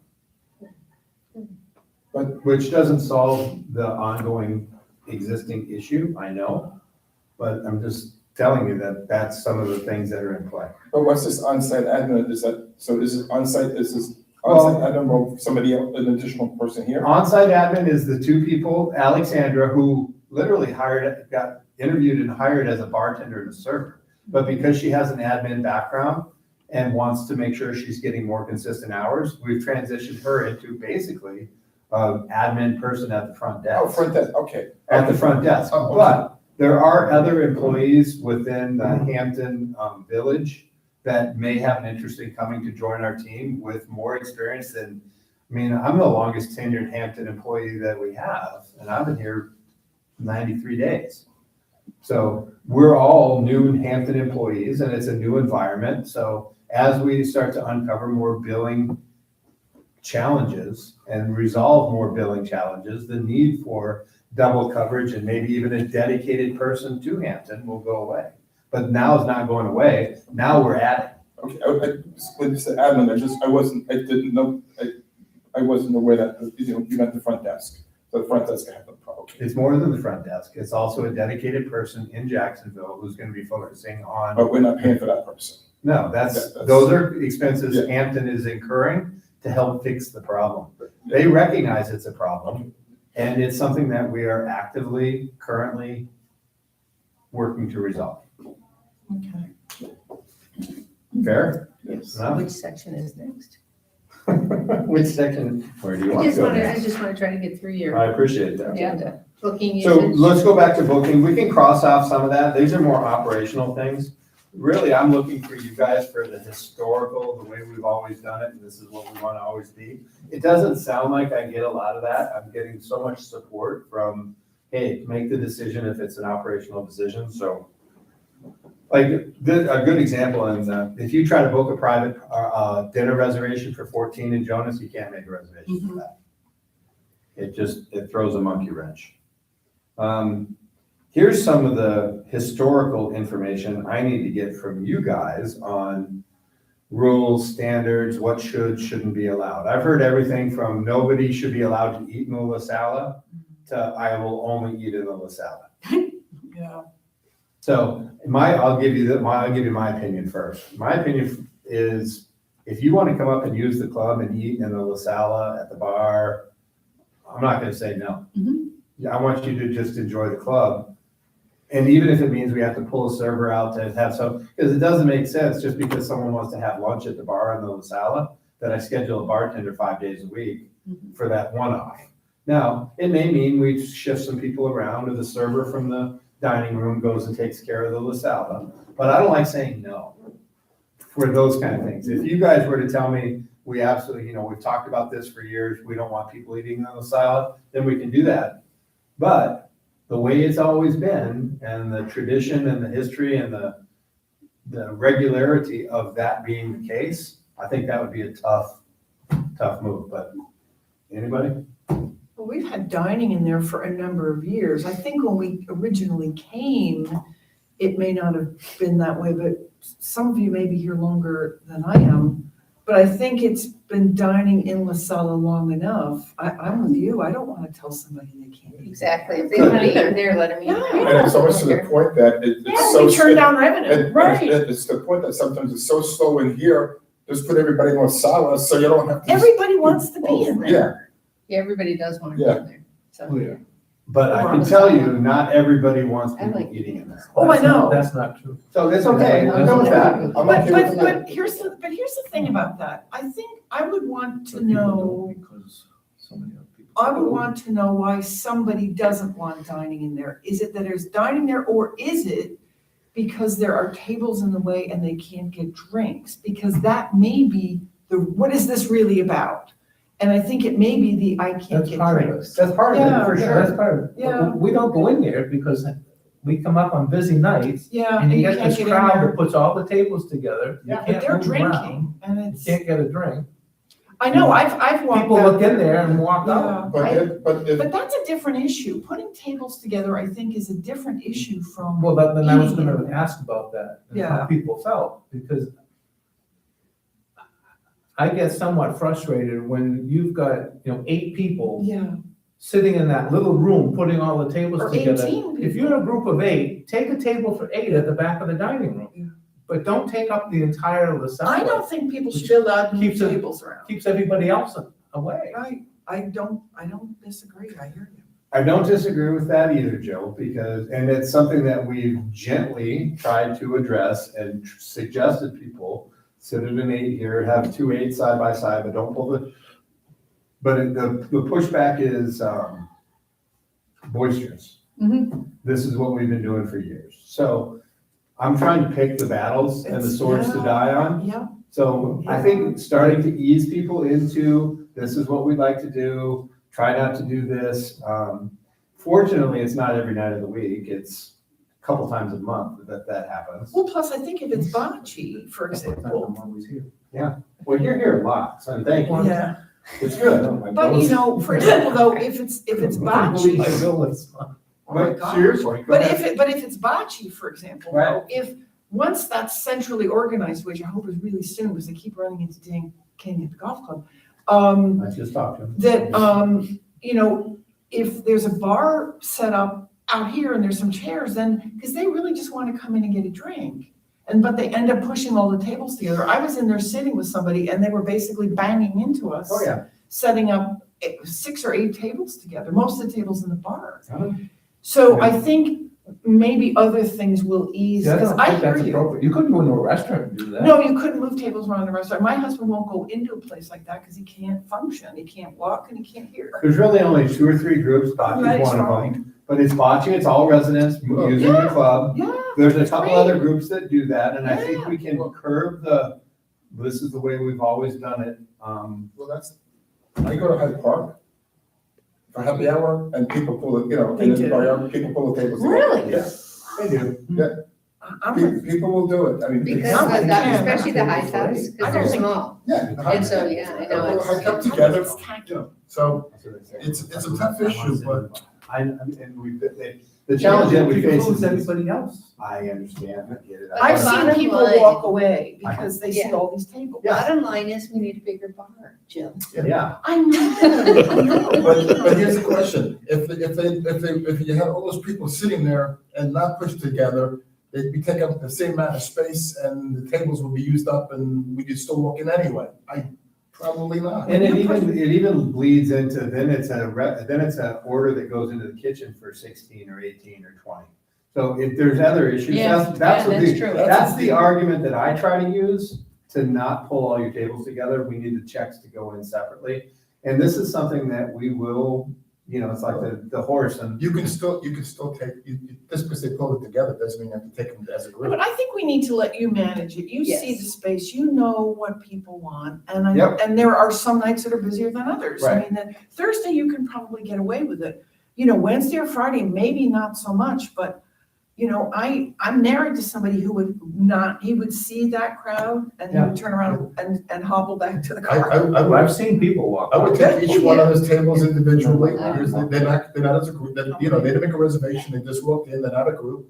I would give each one a separate ticket and let the kitchen produce it so that, It's easy so for you to 18 say. meals don't come out Go work in a at kitchen. once. Yeah, so it's, you That's, know what, I I think hear the what you're only, saying. yeah. The only thing But I've when heard that happens consistently yeah. is if people want to eat in La Sala, they can eat in La Sala. The rest of it, you get to manage. Absolutely. There you go, Cheryl. Exactly. Honest You to God, I decide- mean, you Thank you. decide. Got it. If you Amen. decide that it's I'm good with just that. gonna take away And from you do extra it- business, then don't do You it. I'm do sorry, it Cheryl. gently enough Good with to that. Good. help people Yeah, I mean- understand, yeah. And just to wrap this up with a bow, no reservations in La Sala. No, No. never. Mm-mm.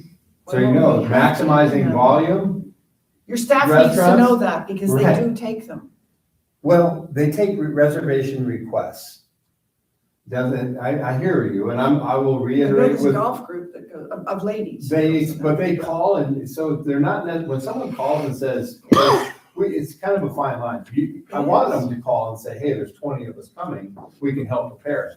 But I think that the staff is pretty clear, we'll let them know you're coming, but it's not a reservation. But I'll follow up on that, but when people call and tell us they're coming, that to me is not a reservation, But it's a heads up. I was kicked out of a table in the bar because a reservation had been taken for 8 to eat dinner in the bar.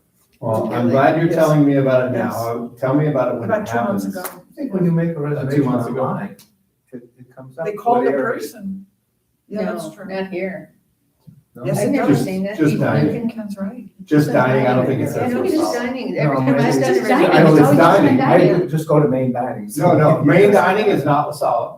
No. Right. You can make a reservation, and you can make a request on a reservation that I'd like to be in the La Sala. But you can't go to the La Sala and make a reservation for Right, the La Sala. Right. No, but I think people are calling staff, They are. Yeah. And requesting. calling staff Yeah, and saying, I want a reservation for 8 in the bar. I eat in the bar when I come up here without a reservation and the dining room's full. And I say, can I eat in the bar? Yeah. And then I, You guys have to manage it. There's Yeah, no This is way, why we we're. can't I get codify it. it. But this is why we're having this Yes. meeting Right. today. Yes. Because this helps me understand the way it's always been. And if somebody wants to call and gives us a heads up that there's 12 people coming and they're gonna sit in La Sala, that's great. Yeah. But I need to make sure that the staff knows that that is not a reservation. Right. It is a head.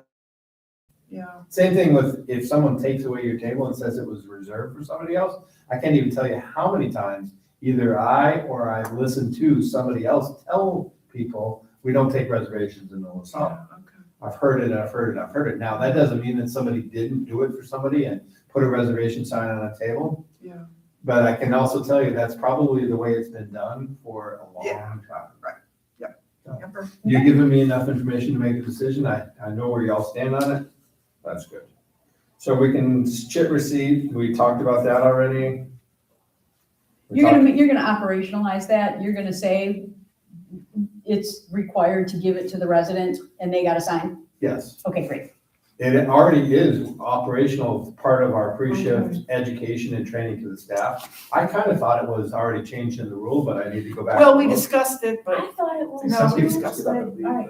email I know they do. because they think they don't need to. I understand. You're right, they do.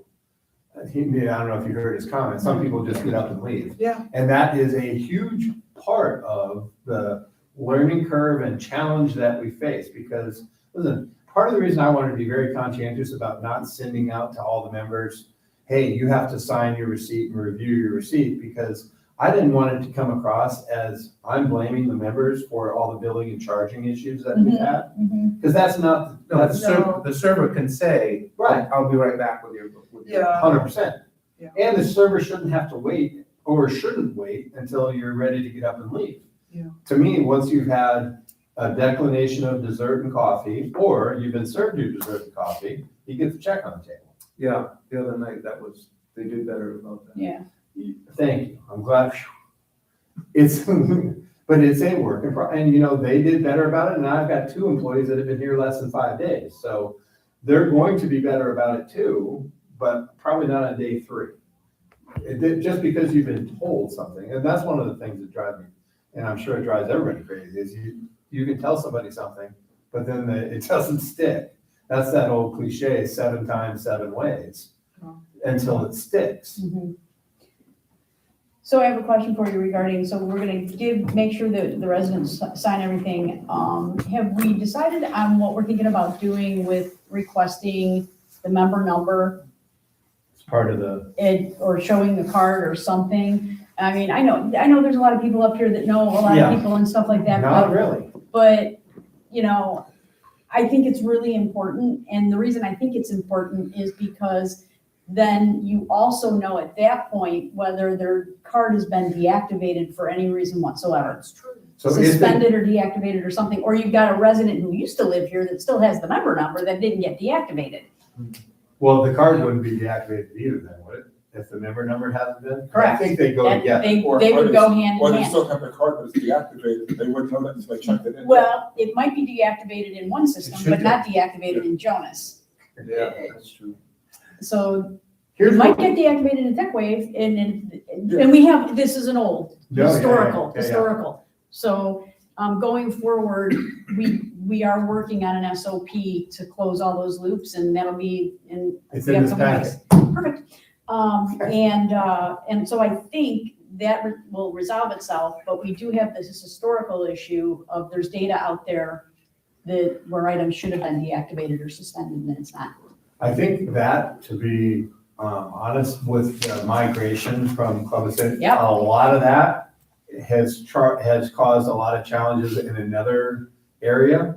Okay. But I think that because of that, it's also, because a server can't order a drink or a piece of food without opening a check Okay, on, now I was gonna say on a member name and member number, but I know that's not true, because if they don't know or they haven't asked, they could open it under a cash account correct. and then figure out who the member is and then add it to the member. But as a general SOP, training and educational part of the process, what we've been talking about every day at every pre-shift Okay. is when you approach a table, not only the member name, but the member number, because you get a member name and it's Johnson and there's 5 Johnsons. So not all the members know the member number, so if everybody did carry a card, that would be fantastic, but Right. that's not the case. So more often than not, like 90+% of the time, it's member name, member number, open the check under the right account, and then run it through to the end. We have seen improvement, not 100%. It will always be a charging issue, always. At every club I've ever been at, there's always questions. The good news is we're not the general public, so we know where to find you, and we can call and ask questions about, hey, were you here on this day? It's a long way from being where it needs to be, but it's a lot better than it was. Okay. Thank you. Fair enough? All right, member events, Mr. carvings. So we talked about this. This is where members, just additional charges for member private events for special requests. We always audit, whether it's monthly, every other month or quarterly, events, billing and charging. That's why I think you'll see that list over there, Rich, is pretty complete. A lot of this, not a good portion of this comes to better staff training and staff that have some longevity and tenure. One of the ironies that I found is that as many or more mistakes come from existing staff as they do from new staff. All right, What's the SOP for no-shows? it's a great That's question. on there, yeah. Yeah. Well, that's my question to you. What has always been the SOP? And I understand that just because it was on paper 72-hour cancellation policy isn't the way it always has happened. What I have incorporated over the last 30 days or so is if you don't show for an event, you get charged. Perfect. And if you call up and give a good legitimate reason and you didn't cancel, that'll be at our discretion. Yeah, I think that's right. I mean, I agree. we come back to the idea of, keeping it neutral to every other resident. And if you go out and buy a bunch of food that doesn't get used for a bunch of no-shows, then. Exactly. But if it's- Or you if take a it's- reservation and somebody else can't get in. Can't get in. Correct. You Well, said- yeah, you're right, You got Rich. that Yeah. too, and you got the food waste. What are you doing if it's not an event and I just don't show up for dinner and I made the reservation a week ago? No. That's, I think, where, Do we have a big issue? We don't have very many nights that we're at capacity. okay, If that becomes an issue, we absolutely can address that. And one of the other determining and decision factors in do we charge somebody or not charge somebody is what's the reason? Also, is there food waste involved? I'll give you an example. If it's for pasta night, maybe that's a bad example. Sometimes there is no food waste. Mhm. No, if somebody has a party that we just had in here on Saturday, Oh, it was a 30, but only 26 people showed. But they paid for 30. Yeah. Because we made, Yes, we made the absolutely, food. Yes. But sometimes where we have a little more discrepancy or discretion is when it's a pasta night and it's a table of 6, and the 6 cancels and they don't give you a 24-hour notice. We didn't waste any food. yeah. We made the same amount for the pasta, same as it's like a Sunday brunch, which is taken off. I mean, 120 And I'm sure covers for Sunday brunch. every, At double the revenue of Yeah. our cart. and I think every restaurant, certainly every event is gonna have some percentage just doesn't show. There's always. There is. I'm sure there's a standard. It's remarkably low here. And even just for à la carte dining, like you said, it's not always full, but if it's full for a key period, if I want to come to the club and it's full at 6:00, I'm not gonna come at 7 because there's an opening. I'm gonna go someplace else. So if then a bunch of people then cancel at 6, you've now lost me because I couldn't come in and you lost them. So I maybe just keep track of those. We just watch keep it. track. Honestly, this is really a kind of a non-issue. Okay. Both 98% of the time when someone has a reservation, especially for à la carte, they show up. Okay. And the few random times, this is what I was saying earlier about until we have a pattern or a tradition of, I didn't know I needed a reservation. When someone comes up and we're at capacity and we got people waiting in the bar, we still have people walk in and say, I've never made a reservation. I need a reservation. Well, until that happens, and the same thing with, well, you didn't have anything available at 6, so I made the reservation at 5, but here I am at 6. Yeah. Until we start saying, well, I'm sorry, at 5:30, we gave away your table. Right. Well, people start showing up on time and making reservations. So it's just gonna take us a little bit of a learning curve on both sides of the equation to get some of these policies that sound like, yeah, just put it in paper, put it in writing and tell them that. I just think that for special events, Right. unless there's Here's the money. that a sold out special event, and then there's a no-show, I think there needs, unless there's a very good explanation, I think there needs to be a charge for it. We have. That's and just we've my started to. opinion, yes. Yep, I agree. Because that just gives, it just says you've gotta show up. Agreed. You can't Or have cancel- other or people, or cancel. in advance and And, leave right, because and you we can't have booked it. other people not attend because at the last minute you decided not to. Right. Agreed. And we started doing that, and Perfect. Rich, you'll probably field some phone calls. So about people that are upset because they got charged because they didn't show up for an event. But just know in your heart that they probably called us first, Okay, so we're gonna, that's fine. And like I said, we're They called, we're told me here. they didn't like the answer, so they're going, that's right, that's 100% of what's happening. We're here to accommodate everybody, and if you do No, something we're to the not here to detriment for somebody, you've got to, we can't just be a charity to a few at the sacrifice of everybody. Oh, boy, woo! All right, we're gonna jump ahead from Yes. one section, yeah, go to cards and games. Yeah. There you go. I know. again, You put it on the agenda. I getting think we're getting, better. Yeah, I mean, most people are adjusting and adapting. I get a Oh, little bit of are you pushback. gonna join me Wednesday? I'd be happy to. What's Wednesday? It's Wednesday. Card ladies. I'll join you. I think it's all about guests, because, It is gonna be about guests. yeah, it is, because there's a lady in the bar and she used to live here and she wants Okay. to be able to come back here every day of the week. What time on Wednesday? 2:30. That department has 2 to 3. If you could make it 1:30 or 3, Or you, Can I- is it two to three or 2 to 3 for department head. Okay, Can I That's just the make a only comment? plan. okay. Oh, you can come at the end. Okay. Can I make a comment about the guests attending the cards? We charge guests at tennis. Why would we be, if it's that big of a deal to have guests attend, this person? Well, enforcement for one, and our issue, I think, is space, because here's Okay, here's the So thing. it's a little different than tennis. Because Wednesday is the big card day. Okay, And there's this room and that room that are dedicated unless there's another event.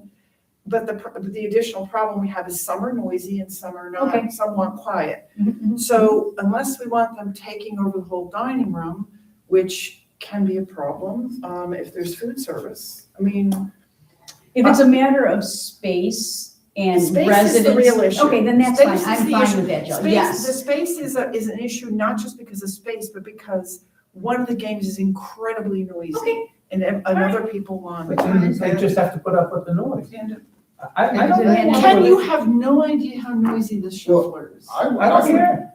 That's their choice. Well, look, here's, But not to the detriment of everybody else. I would say that, I would tell them they gotta get a different shuffle or something like that. well, what we've done is told in the, if you want to, go back and read the policy, it says if you want to make noise with bells. It's Monday and Tuesday. It's Monday and Tuesday for bells and shufflers and guests. That's fine. Otherwise, you have to be a resident. I will tell you this, even though I'm on the record, there is a realtor who is promising people that when Yes. they leave, they can come back. I spoke to someone who heard the conversation. We have been, Keith Well, nobody has can been promise keeping an that. eye, Nevertheless, Keith has been keeping an eye on that particular account to make sure that things like that don't happen. so you must have heard the same thing. I did. Yes, we did. Yes, Keith and I have been working on that. So I get it. I totally understand. Guests Monday and Tuesday with all the noisy. Don't games. worry, I'll get you back in. And Wednesdays is members only. And Wednesdays is Wednesday, members yeah, only. yeah, I'm- because of Okay, food perfect. And quiet, And quiet. and quiet. Okay, okay. Because of food service, because we're open Sure. for dining. And Absolutely. back a while ago when Bernard was still here, sorry about that, I don't even know how to turn the volume off on this thing. I called around to a bunch of other clubs, and when dining is open, they don't allow cards and games in the dining room. I've never For seen good it in reason. any club I've been in. Yeah. No. Should Yeah. be rule. Right. Well, unfortunately, we don't have a card room. That's the. We have a big dining room. These rooms work, but they're not even big enough. Yeah. For the amount of volume. And it should be something that maybe during the off-season looking at, we can look at. There's because- outdoors too.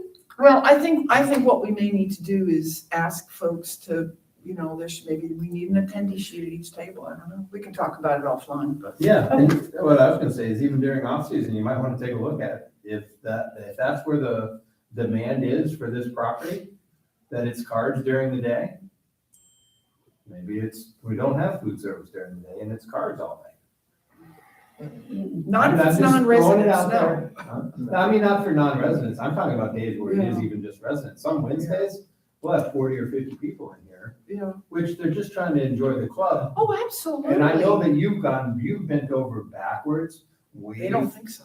Well, I'm telling you, I've seen it, and I've seen more boards and committees just say, no cards, it's a dining room, or, you guys have all gone out of your way to be accommodating and say, you could do it here, you can do it there, let somebody know, we'll flip a room, we have an event that night, like we just had this happened last week, where we had an event at night, and we said, you can play cards, but you gotta be out by 4, because we need to have the table set at 5:30. Right. And they did. So that's more accommodating than the majority of clubs that you'll see. And also all those cards and games are costing us money with tablecloths. They You gotta bring don't around- put the cloths on. Oh, they don't put the cloths on. At least we weren't. We fixed that problem. We did- Yeah. Okay. Okay, Next on the list. on-site service. Yeah, that's for, if we want to look at Mondays and Tuesdays for coffee, tea, water. I mean, I'm typically the one here on Mondays and Tuesdays, and oftentimes here by myself. And I've served a lot of water, and a lot of tea, and a lot of Cokes and lemonades, and I can't walk by somebody who wants something without helping them. So when it's 40, 50, 60 people, that's what I end up doing frequently on Mondays and Tuesdays. That requires dishwashing or consumption of our products then, right? Yeah, it could. I'm not saying to do it, I'm just saying, I'm putting it out there as, And to have a general manager who's too busy to do other things. Right. Be acting as a busboy doesn't make, I mean, I think unless we're gonna be open with a gaji machine and selling pastries, I mean, most of us bring our own beverages. I was gonna say, people will bring their own beverage anyway, so. yeah, they do, they're very self-contained. Yeah, I would Very, say, very few pushback or complaint, very accommodating and understanding. There's a handful. If you want to put out a couple, if you want to put up, if you want to put out a few Yeah. drafts of water and some glasses in the corner, Okay. then, that would be the extent of it, and then after that, you're on your own. Okay. I'm not bringing it to you, you want to get up and get it? Bachi, bachi. I want to go on to this one because after even, was it you that gave me the survey? After looking through the survey from 2025, was you? Thank you. There's not a bigger request than a screened-in area in a bocce. It really trumps almost everything for this club, so. I know. Anything you all as board of supervisors, this is the first time I think you're gonna hear me push towards getting something in the works and moving, and that's bocce and screened-in area. If we can take care, and I know that it's part of the La Sala project, maybe the architect and the designer can take a look at doing this first. We would get more mileage, feedback, positive usage out of bocce and Why does it have to screened-in. be here? Can't it be in the unused area over there? What are you talking about, bocce? Yeah. You can't put bocce over here, it's like even when we met with Eric, the roof guy, how am I coming in? You're coming in over here with a high-low, and you have to, you're driving in it's gonna go right over the bocce court, you can't get to What are the you back of talking this about, building, the you put in equipment? repairs. It's the only way to get in, so you've been driving over your bocce court. They could, you mean for the building or maintenance? Because the maintenance part of it doesn't have to be done with large equipment. No, I'm saying that if you get to have the painting, any roofing, repairs, repair work to the back to the towers, You're saying that you can't have a bocce court and change the roof? yeah, you're gonna be driving over bocce court with equipment, you're gonna destroy it. They can work around that. There's little doubt in my mind that they can, if there were bocce, well, if you had the bocce courts out here already, the roofing company isn't gonna tell you they can't do the job because you got bocce courts. You can get onto the roof in multiple places. Now, they might have to pay attention and be careful when they're doing the demolition for 2 or 3 days. Well, I guess my question is the area that runs parallel to the portico that goes out to the riverwalk, is that not long enough to accommodate? That, No, over on the other side of the bar where we have all that unused lawn. Oh, there's not enough space There's there. not? No, No. not for bocce. So, Well, we have so many expenses coming up. If we're gonna do La Sala, we've gotta, the roof is a big nut. Can we The roof's discuss, reserves. I know, but it's still money. Can we discuss the things that we really need to get done before we start worrying about bocce? but I think we need to go back to, if we're listening to our residents, the things that really are above everything else are a screening area and Yeah, bocce, if you look at the things. that's So what I the think survey we, said. and boy, I hear bocce all the time, because I hear people who want to play, who can't play. Right. Because there's not enough courts or, so Keith's gonna I think we explode should do over that. bocce, but I would like We to closed see- public comment. I understand. No, why not run it down? You can get 3 courts all the way down that fence. And you still have this opening where they can come in. You're not even close to it. Over there by that fence, you can run 1 court, 2 courts, 3 courts. Because I'm also- And you open up your I area. think we should discuss this another time because it's one call. I think that Greg should have the bocce company lay out possible designs I agree. that are the least intrusive in And that my, area, and then let us look at it at the next meeting. and my only caveat to that is I do not want the underground watering. I would I prefer don't the shelves. either. Agreed. Okay. And I think what we landed on and doing a little bit more Okay. due diligence would be artificial turf. Okay, perfect. And no clay, just artificial Yes. turf. That's where some other places do Okay. it. We asked the question of Welch about the clay and the tracking and the irrigation and the expense involved with that. And then the first answer was artificial turf. Okay, So it looks like there's a capability to do up to 4 bocce courts out here, long to long, side to side. okay. But yes, worth being talked about. You'll get a lot of mileage. And the last thing I'll say about bocce is we are implementing our own bocce program in March. Nice. So we're gonna really take the lead on some organization of that, Excellent. pulling it together. It'll really run autonomously by itself, once people are set up and shown. But that's one of the things you saw Matt and Yeah. Mike Yeah, out here taking a measurement, if we'll be able to do the actual 8 foot by 60 foot, I think it is, court parameters dimensions for an official bocce court. nice. So Before that's you go coming too as soon as crazy, March. Good. The current LaSalle plan does call for the pavers to go out a bit more, so just be aware of that. See, and that's why I think That's- along the fence and Yeah. get rid of as much grass Yeah, as and possible. the other thing I'm Yes. thinking, and the other thing is, as we do LaSalle, we don't know what we're gonna create. And it might be that we created an animal we really want, and that we may wanna cage in more outside space for more dining outside and extend just even past the pavers that we're doing. Well, we- we have you know. some ideas already, but I I know. would like to see where they would lay out the No, I'm bocce just saying, courts. I but we think can- that's. I think that's critical, But it yeah. has to be holistic, I think is what you're saying. It has to be a Yeah. plan. And then we also don't know Yeah. how much noise is the bocce gonna create, and, No, it's with fine, LaSalle. except for the screaming. well, that's. The only other thing that I would ask of Don't you, get Greg, full. is could you work with Keith to get that gate off the boardwalk with a lock on it? A card key, access key, not that one's part of the POA and I'm fine with that. But that gives Yeah. everybody access to the River Club. So Yeah, somebody that's from the true. public can walk around and walk through and get into the Which building. gate, to be sure? There's a gate, so you see Is where it the, back by the By the tower. natural area? I'll show Yes. you. yes, If you walk from the tower, keep going. Yeah, keep Walk going out in. by Keep Keith's going. office See- and walk straight back. Yes. Into the gate. yeah, that's just a request that I have because you are walking onto River Club property at that point. I'm Right. not worried about this gate here, this gate can stay open, but the argument that both needed to stay open was a little bit inadequate in my I agree. mind. I would like to see that. I've always wondered why that one got unlocked. I thought they were connected or something. I'll also inform the POA that, you know, that Yes. needs to be closed. And I still can't believe that they can't find a fail-safe that opens when power Yeah, goes out. right?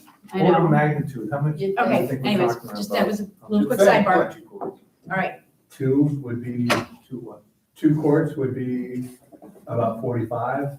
4 courts are probably gonna be around 85. It won't be quite double, but 45 and 85. For 2 courts would be 45-ish. And significant, well, it might even be a little bit less than that if we piggyback 2 more and do 4. okay. Ballpark. I love the artificial Because it turf. would be. I like the idea of capital- Better artificial than turf watering and too. better than capital shells. expense. Yeah, shells, Not yes, reserved. yeah, they're massive. It gets Oh, we had so those in much New York cost. and it was- There's no, Yeah, I don't pain in know, the butt. there's It's most expensive. money in the budget to Yeah. do that. Then it won't be as expensive to do all of it out there. I know. Well, yeah, that's, well, you will take away some of the, just some of the. No, Artificial 100%. turf. But then you have the irrigation people come and redo the sprinkler systems. So, Right. We're almost through it. Yeah. yeah. One more section. So just that one section, really, communication, I try to do it at least once a month, but unfortunately, I've had to do it more than that, and it hasn't always been good communication. And you have one that's going out on I billing? think it already went out today. Okay. Yeah, it did go out, I looked. Haven't looked yet, but even though it was submitted like Thursday or Friday, there's a little bit of a 3 or 4 day lag. Okay. I dragged my feet on sending that communication because I was trying to have better news than that communication. So, but no bad communication is better than no communication. So even though it's not the message everybody's waiting to hear, I can't wait to send out the message that says, we understand exactly what's causing the issue and everything's been resolved. And if you don't get so. What, an email went out today? Yeah, just let me see, what time, Let's not get distracted. Yeah, let's, Yeah. squirrel. What time? 10:09. Squirrel. I don't have it. I don't know. Okay, let's stay focused. No, I'm saying that is, I just wanna see, Okay. it's not in spam. Okay. There's an issue again, because I think Did you that- want to talk about committee directive kind of stuff? Yeah, it's coming, right? This is the last That's- section. Yeah, we'll We finish wanna keep talking communication, about it's in here. this. Jill. Okay, no, I got it, I wasn't sure. Yeah, here. last Yeah, section. yeah. I put a line through every section so far. This is Oh. amazing. I know, I'm so excited. No, My mistake. Thank you. So I'm talking about bullet point number 1. I do at least once a month, and it's unfortunately been more than once a month, but I will get into eventually, soon, more of a article that's just like what's going on, more friendly. This is Like a newsletter a rather than. newsletter article Okay. that's a paragraph that's more regular about events and activities and staff. I just haven't had a ton of that kind of thing to really had a ton of time to wrap my head around the way it is and the way it will be and events that are unfolding. But you'll see that some of the, like the tone and the context of the article that went out today, to me, won't be the tone and the context of the articles that will go out, a message from Greg, that isn't necessarily about what's going wrong, what we're doing to address it, Anyways, the tone and tenor will change, but my suggestion is once a month. From the staff to the residents, this has been something that we talk about a lot. I know historically it hasn't always been the case. Residents, committee members will sit and have sidebar conversations, often get inaccurate information or the moaning and the bemoaning of the way it is or what they think of this person or that person. And sometimes it goes both ways. Sometimes it's from the resident to the staff member. Sometimes it's from the staff member to the resident. I'm asking the board of supervisors and the committee members to help curb that because it's not productive. It's actually counterproductive. And it's like the old telephone game too. It starts off as one message that goes to, I only told one person. But then that message from the one person goes to 3, and then it goes to 9, and it's at 81. So, and then by the time it comes back full circle and someone says, well, I heard this. Well, that's not even close to the truth. Like I can't make a reservation. Right. Well, funny thing is we have 120 reservations on the books. So I know that the reservation system isn't broken or nobody answers the phone. Well, I watch the phone and listen to the phone get answered. Just now, if someone's on the phone, if someone's walking somebody away, there are times where the phone doesn't get answered, but that doesn't mean nobody's answering my phones. Has there been issues with I push this extension, it goes off into la la land? 100%. That was a problem. It's been addressed, it's been fixed. If you call the phone and you push an extension, it brings to that person's extension. Doesn't mean they answer it, but I know it works because I went and called all 3 phone numbers and all 16 extensions to make sure that it does work. Doesn't mean someone's gonna answer. So I go back to the communication level of this doesn't work. If you as board members can help curb the communication level to and from, it would be very helpful. Residents to staff, I talked about that, same kind of thing. Thank you again for your support on the one challenge that I had. And I hear your endorsement and support. It's just not tolerated. It's not allowed. I do know that Matt has got his own set of challenges that are unfolding currently that I've already stepped in a little bit, but I'm going to be part of the upcoming meeting that he has because he shouldn't be talked to and treated and threatened the way he has been. And I will say something about this. Yes. If it continues, I would make the recommendation that there's a suspension in the future. Is he? There has to be the tone and the rhetoric. I don't know what we're talking about. Me either. Go ahead. I'm talking, I'm talking about the single Remembering you display, were on the the double board, display, the so- 9:30 Me time too. slot. Yes, that's Me too. exactly what I'm talking about. And Yes. Matt is doing everything He he is, can. yep, To- yep, yep. Oh, No, yeah. you guys don't know anything about this. Right, and You it's don't not- want to. You don't even have to. I mean, you Yeah. can because you're the board of But we're- supervisors. I'm just trying to understand, we're talking about a resident who's being inappropriate with Matt. Yes. That's all I need to know. That's all I, yeah, Yes. so I just was trying to Yes. figure out the dynamic. And Yes. whether the line has actually been crossed up to this point, I don't know for certain that it has, but it's definitely been peeked over and like, It's coming darn close. it's coming darn close. And now In it's, my book. now it's threats.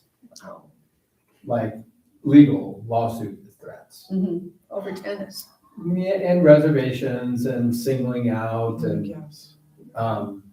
Oh, I think I just got an inkling of what this might be. Yeah, I did too. Anybody So- want to be the liaison If you for only- racket sports?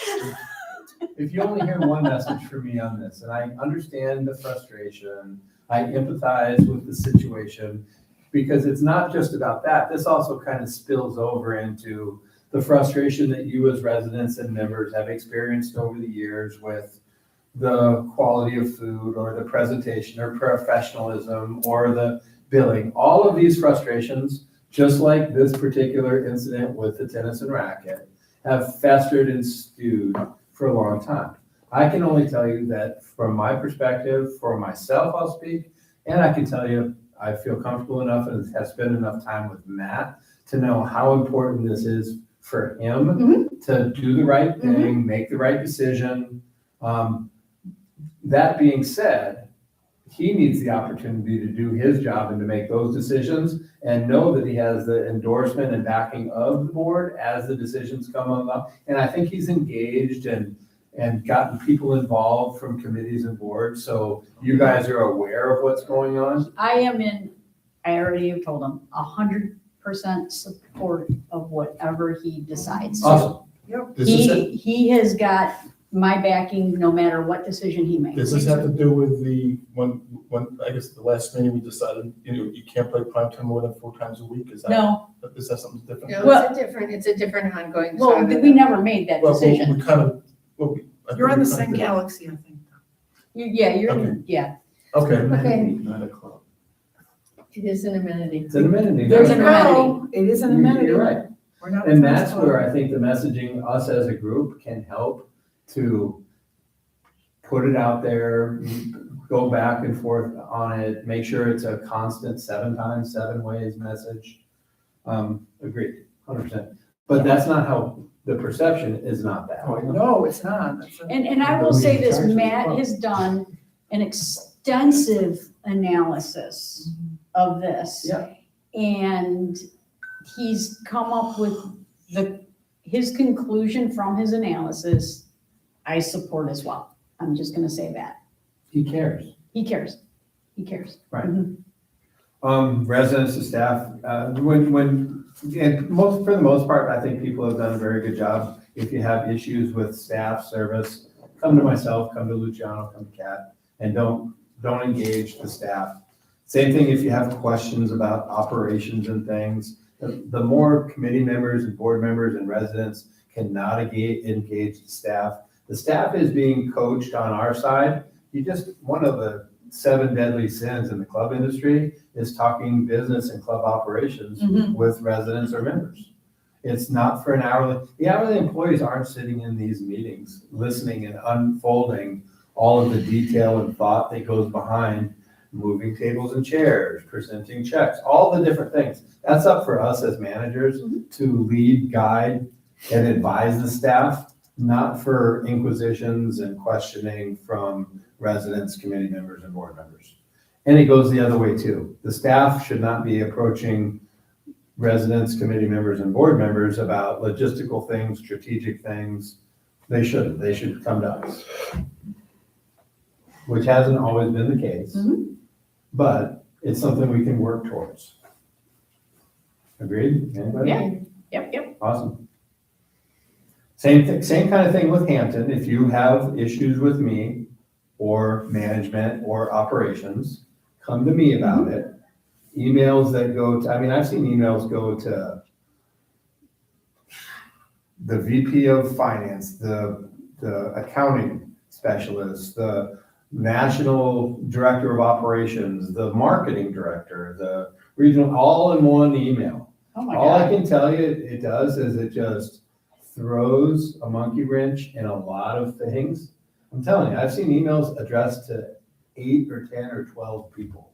And then the challenge of it is this is where I would love to hear your coaching and feedback. For me personally, if I want somebody to respond to me, I only put that person.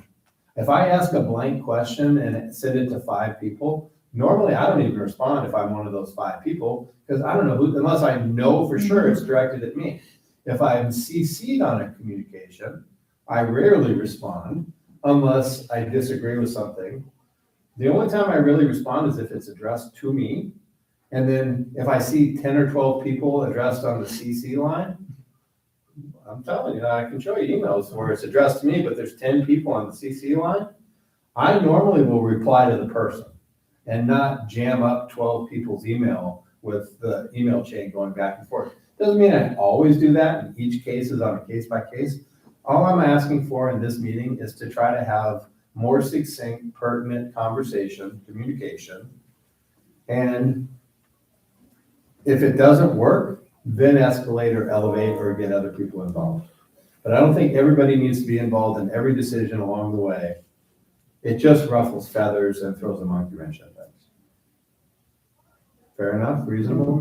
Yepper.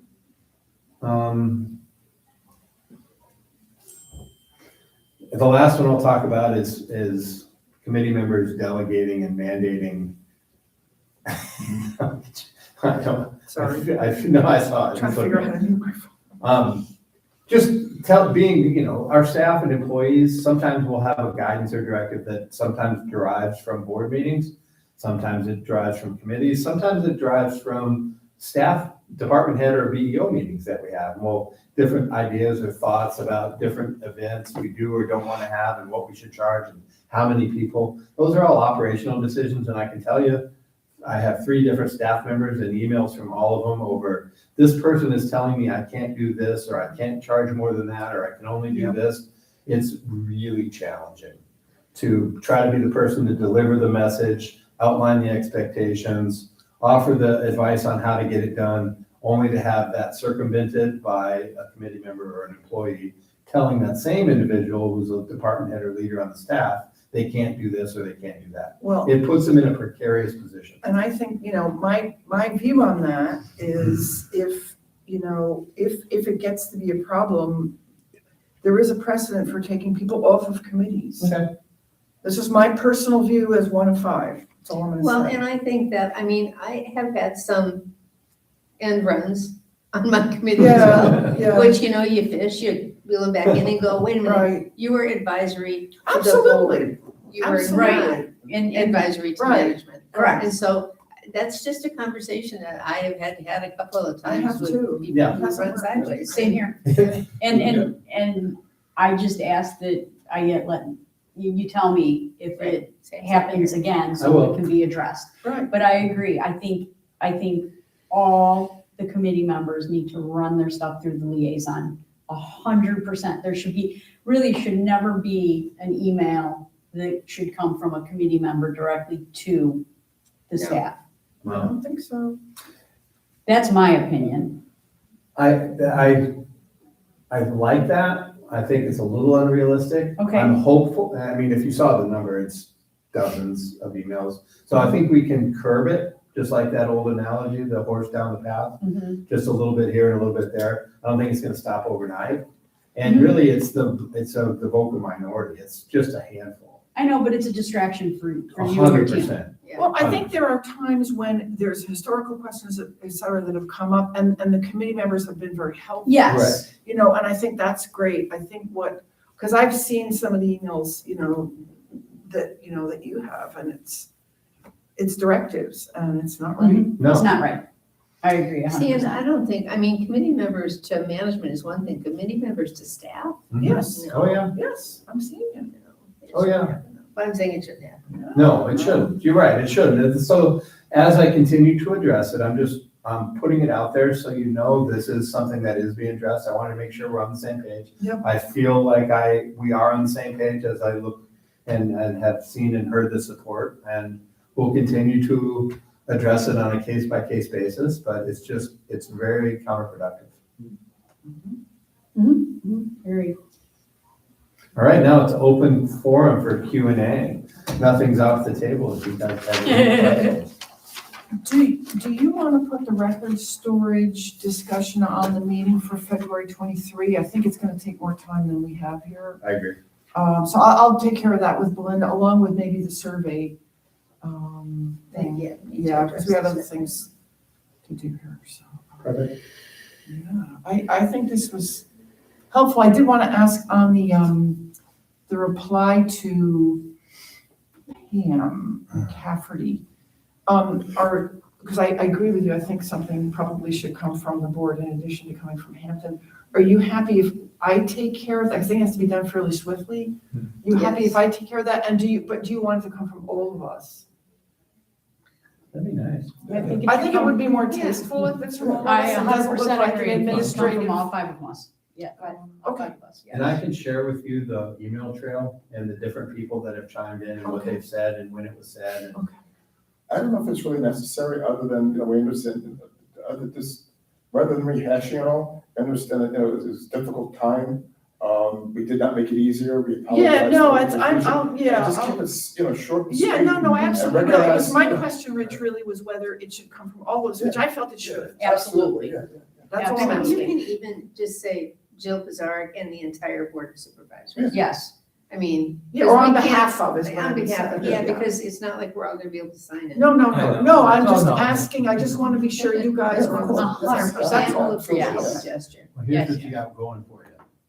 We did an amazing job with the event, and they wrote a really nice email talking about these issues get especially difficult when you don't execute or perform well, and you have an issue. Oh, The event great. was wonderful. Beautiful. Yeah. Everything was done. Good. Yeah.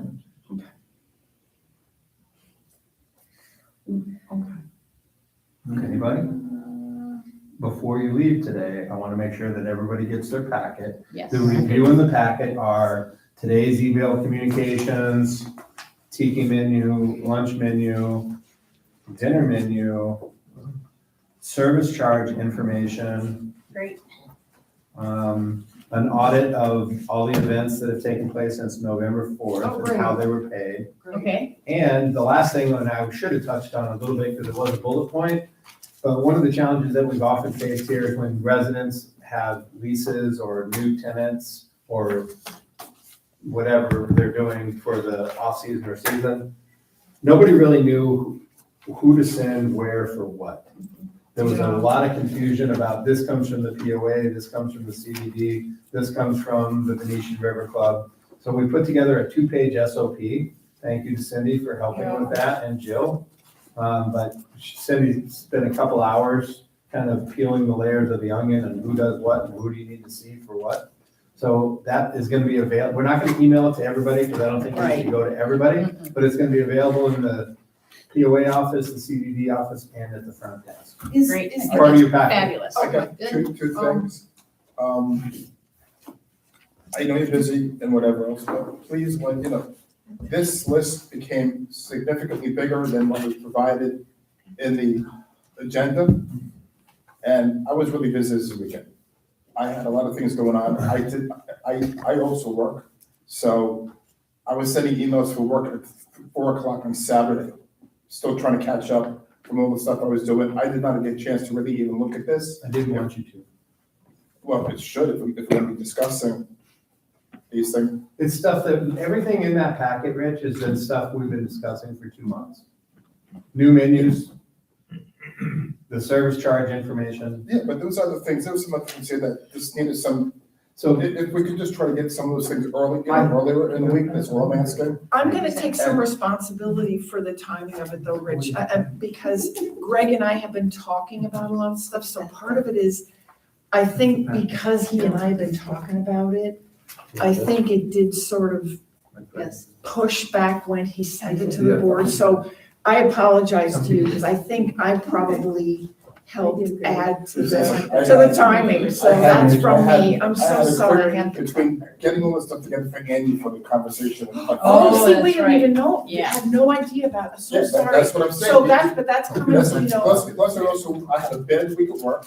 My mom was in the hospital. Oh, no. Saturday was my birthday. Oh, happy birthday. That's So, what I I said, mean- happy birthday. So, I mean, I had so much Yeah. crap going on this week that when I saw this and I saw the financials come on Friday afternoon, it was, So, well, part of that is just, I wanna take that on, that's And- not Greg, that's and me. part two of that, Greg. Yeah. We please make sure we get the financials for the, you know, the January financials for the next meeting in February. I can make the request. I can tell you, I don't even know for sure if 100% of the modifications have all been done.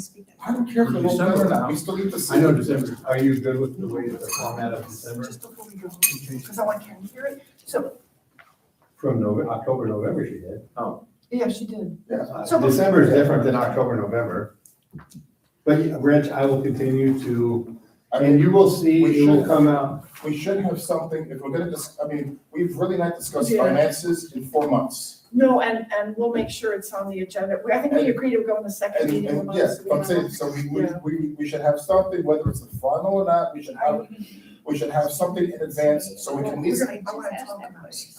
you know, I so heard about it last night. at least get 98% of where we need to be, if there's an adjustment of why is this, Right. you know, but overall, the widget's gonna want it to be the same. Cost of goods is gonna be cost of goods, sales is gonna be sales, expenses are expenses, and profit is profit. Where it all meshes to, we don't know, but we should have some idea of where we're going, because we've not discussed this. Yeah, so just quickly before we all adjourn, so on a couple things related to the Community Association and POA. First, the group has put together jointly a 2-page brochure that essentially is a marketing brochure for Venetian. I am gonna run it past Andy. It's been a group thing, so I didn't wanna bother you with it, but I think I'll forward it to you for information only. You can be aware. No, this is actually, we're working on that, but this is actually for the outside world. This is what Venetian offers. Oh, If you're nice. looking at buying a house, you know, this is what the monthly costs of various things are, pictures, et cetera.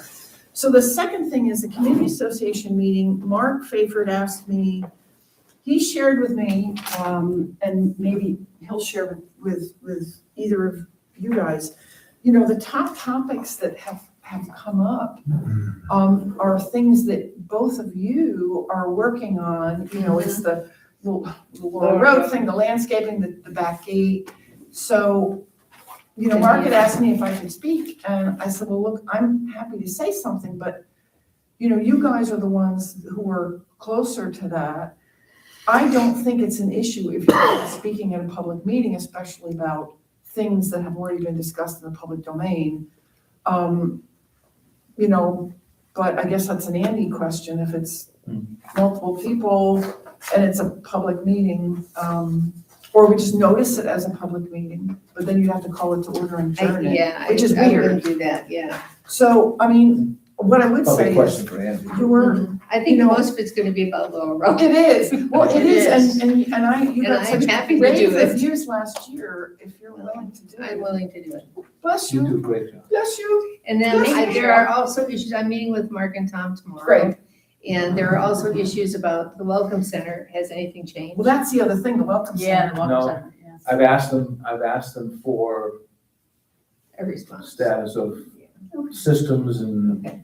facilities and So that will be what short and reports sweet. they may have had, or can they share their information? No I think we have to response be very careful what we say about that in a more public forum, because people are gonna start to And, talk. and my comment on that would be something like, we have a liaison, Ken, who is working with Heritage There's a about the email Welcome address. Center. However, there are lots of pieces that are undefined, and it comes with a lot of repercussions for our community, and so this will be a long-term work in progress. There you go, oh, well done. That's Did I kind of what report I would that? say. Only because I really do think that there are just way too many pieces yet.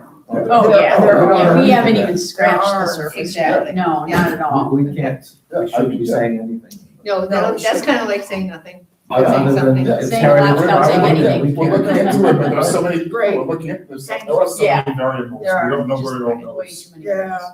And as far as, just so you guys know, I have reached out to all of those people on the Laurel Road.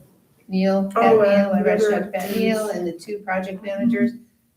Radio silence. So I'm gonna start calling them to say, Great, you know, let us know when the Hawk hearing is, are you, you know, what Right. exact, and I didn't commit to anything, I basically said, would love to see what you are thinking as a management agreement or a maintenance agreement, because I'm not sure that we even want to irrigate that median. great. We need to see the plans, we need Right. to see everything, and so.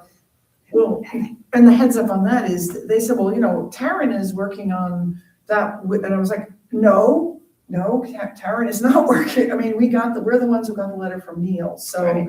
the CA has already, you know, kind of, Well, I'll Somewhat. talk, well, guess what, I'll talk to them tomorrow yeah, and I'm see just what they're letting you doing, know, because I was because, like, ixnay. yeah. Yeah. Yeah, because Yeah. they have no authority. Right. Well, that's what I said, I Right. said, you guys have no agency, you don't, you have Right. to stand down, like, now. I mean, I gave them everything, I gave them my cell phone, I gave them all Yeah, the information to reach yeah. out. I Thank never you for heard doing anything, so. All right, Yeah, He's thank you. busy with his road to Minnesota. yeah, he is, he is, oh my God, he's so, oh my God, he is under fire on that one, You should be, yes. so there.